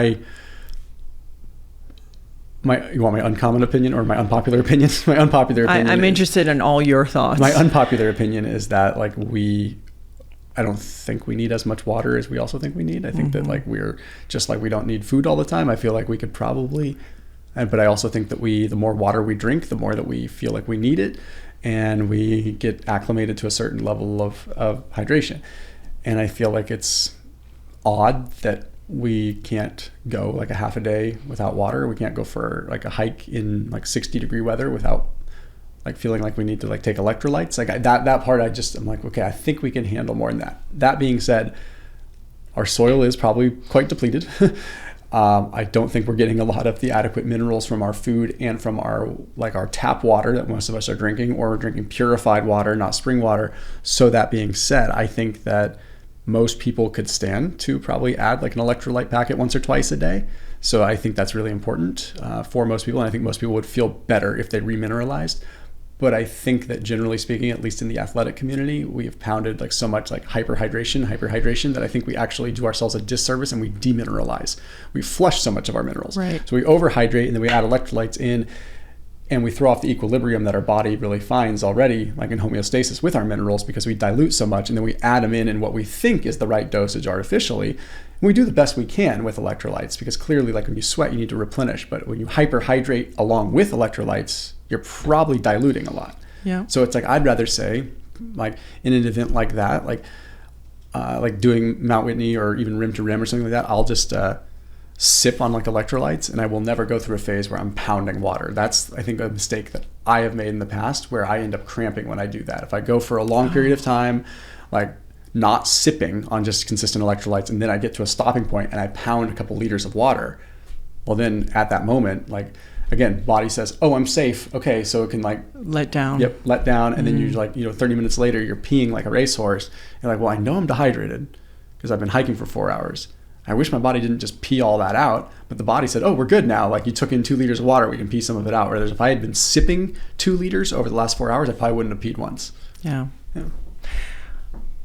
I love that, actually. It's. I think there's something there. I think the well, even when you talked about the way you take the creatine, like I think that I love this idea of just little bits, maybe not always everything all at once. Yeah, I think that we tend to just do that because it's like what we see in sport. Yeah. But also it's like, I don't know, like what we would have done if you were hunting. Yeah, I also feel like we would have gone periods of time without water, and we probably would have gorged when we had the opportunity to, but we weren't. And I also have thought about this too. Is like we weren't mining salt. Right. So like, was our salt intake high or was it low? I honestly don't answer. Like I don't have an answer. Like I don't know. Do we drink seawater? But what if you weren't? I don't know. Yeah, it's a good point. Okay, so the last of their questions, you'll appreciate this one. Men, let's say they're moving into around 40 and they're kind of trying to be sensitive to their testosterone and their changing metabolic system. Meals, timing, do you shift it? Is there a time generally, if people are overall pretty healthy, that you go, hey, once you hit this zone of living, 38, 42, whatever, the consideration to shifting wouldn't be you wouldn't be worse for the wear for that. Yeah. I think as we get older, we're more sensitive to our environments a little bit more. So I just encourage people, like, when they get older, to like eat during daylight hours and not eat as little after dark as possible. Yeah. Because we see that with sleep. Like, why do we get more sensitive to sleep as we get older? Like we all, like, I don't think I've met a single person that gets older and is like, man, I sleep so much better now than I did in my 20s, or I sleep so much better now than I did in a teenage. No, it's like everyone starts to sleep a little bit. It's harder to get the sleep, right? And then you kind of reach a tipping point where you're sort of like, I need to make changes. I need to sleep. I need my rest. The reason I say that, though, is like, I think we're all much more sensitive to our environments, because like you can take a toddler and keep them inside all day and they'll still sleep like a rock. Like, their metabolic demand is high. So then when we're adults and we are constantly bombarding ourselves with weird cues, I think that impacts our sleep, but I also think it impacts our circadian cues as far as digestion and metabolism too. So I do think that, like, people, as they get older, like, be more conscious about what time you're eating and try to eat during daylight hours and keep that simple. I still think there's a lot of merit, especially when you get into the psychological aspect of larger breakfast, smaller lunch, smaller dinner, which has been kind of the breakfast like a king, lunch like a prince, dinner like a pauper. That's been a saying for a long time. But as we get older, I can metabolically come up with some reasons, but it's more psychological. Like, new dads, like, you're emotionally exhausted at the end of the day. Yeah. And it's that simple. So it's like, you have a finite amount of willpower in a given day. So if you consolidate your calories in the morning, when you can make a really good conscientious decision on the quality of food that you have, like, I have the energy right now this morning before the day gets a hold of me to make myself 5 eggs, some ground beef, some spinach, some this, some that. It might be 1,500 calories, but I'm going to get a good meal in. Then you're in control of the rest of your day, because you're not going to be hungry if you had a good, healthy, like, and I say this like bold underscore, like, nutritious breakfast, not empty calories. You're not going to be starving for lunch. In fact, you'll probably be like, I don't really want lunch, but you're going to eat it anyway. Mm-hmm. And then dinner is going to have, right? So like, it allows you to be in control of a large breakfast, a smaller lunch, even smaller dinner. And then everything kind of falls into place when that happens. Just watch. Like, when you eat these like smaller lunch, smaller dinner, you start sleeping better. Then when you sleep better, you make better decisions and you're able. So it sounds so cheesy and cheeky, but it really does, as you get older, starts with maintaining that willpower and being able to like have the meal that you can control, not be the last meal of the day, because you're not going to be in control with that meal. Yeah, no. And that's like what I find interesting, it made me think of it when you were talking, is that women oftentimes do talk about their feelings. Yeah. I feel I have, and even if it's like, hey, I have a new baby. Yeah, you birthed the baby. Like, you also have a different license because you went through the physical change. But I do find it interesting because I have a lot of male friends that are new dads or young, they have young children, and their lives get turned upside down too. Yeah. But it's almost like, it's not that you don't get to talk about it, but you didn't get pregnant, you didn't give birth, you didn't nurse, right? So you don't have these sort of really obvious things that happen to you, but now your life is different. Yeah. And I always wonder if it feels like, for a lot of the friends that I have, if they do this and they keep their physical practice somewhat, it exists somewhere in there and their food's pretty good, that they ride that out pretty well. Yeah. And it's when all of it goes bust. Yes, for sure. That they're like, wait a second. So I always think it's really important to hold, whether it's a place or a space, because women, I think we are given that for obvious reasons. It's a different and harder for different reasons. But I think, sort of seeing your guy and being like, why don't you beat it for an hour, will be the payback, the dividend return for them and for the family is going to be huge. Okay, so the last question is, I said this at the top, you do a beautiful job of experimenting with yourself before you share it with people, and also willingness to go, I kind of thought this and now I think that. Is there anything in particular more recently, or just seemed sort of significant to you, that through experimentation in your own practice that you really went into something with one idea and then came out of it completely with a different idea? Not with a completely different idea, but I've had an interesting theory that I've wrestled with. I should even talk about it because it's something that is so contrarian to the typical metabolic like discussions right now. And that is the fact that we know that like if you consistently like eat X number of calories, your body's going to adapt to that, right? Like you're going to kind of change your metabolic rate. And I've often thought like there's all this talk about high protein right now. Like, and I am a fan of high protein. Obviously I have a decently muscled physique and I eat a lot of protein, and I know metabolically it makes sense. But I can't help but wonder that would it be wise to occasionally go low protein to maintain sensitivity of muscle protein synthesis? And there's zero literature on it. This is pure theory. But I started realizing that like, I wonder if actually occasionally taking protein breaks and lowering protein intake for a couple of days, nothing crazy, and then going back would actually like maintain sort of sensitivity and maintain the efficiency of muscle protein synthesis. Because aren't you eventually sort of enabling, like if you're consistently giving your body 200 grams of protein, 200 grams of protein, 200 grams of protein, then what happens the day that you don't have 200 grams of protein? Like we know this with metabolic flexibility, we know this with fasting. Like if you take someone that's fasted a lot, they could go a day without food and they're not going to catabolize and break down muscle. They will ride that storm just fine. But if you take someone that is used to eating 6 meals a day, every day, for 5 years, and then they miss 2 meals, they're like, oh my gosh, I'm freaking out. Yeah. Like, and their body starts sounding all the alarms. So I'm like, okay, at a micro level, like all this talk about like, I always try to play devil's advocate, and sometimes it gets me in trouble because I'm like, I'm by no means changing my stance and saying like protein is bad. But I also wonder like, maybe there actually is a time and a place like to where we would have other food on hand but not protein on hand. Okay. And maybe it's good to give the body and the digestive system a little bit of break from something that is very difficult to synthesize and process and deal with. So again, it's somewhat contrarian to what's out there right now in the metabolic sphere, but it's kind of where I go. When everyone starts to go one way, I've always been like, cool, let's start looking this way. Let's look, yeah. Thomas, I really appreciate all of when you do your work, you do it so diligently, and all the information that you give. And I just really appreciate what you're doing, and I really thank you for your time today. No, thank you. Thanks, everyone. So thanks again for joining me and listening to the Gabby Reece Show. Make sure to like and subscribe so you never miss a conversation. And if anything showed up today that you find would be helpful to someone you know, pass it along, and make sure to share with us what really resonated and stood out for you in this conversation. Thanks again for joining us. Keep going, and I'll see you next time.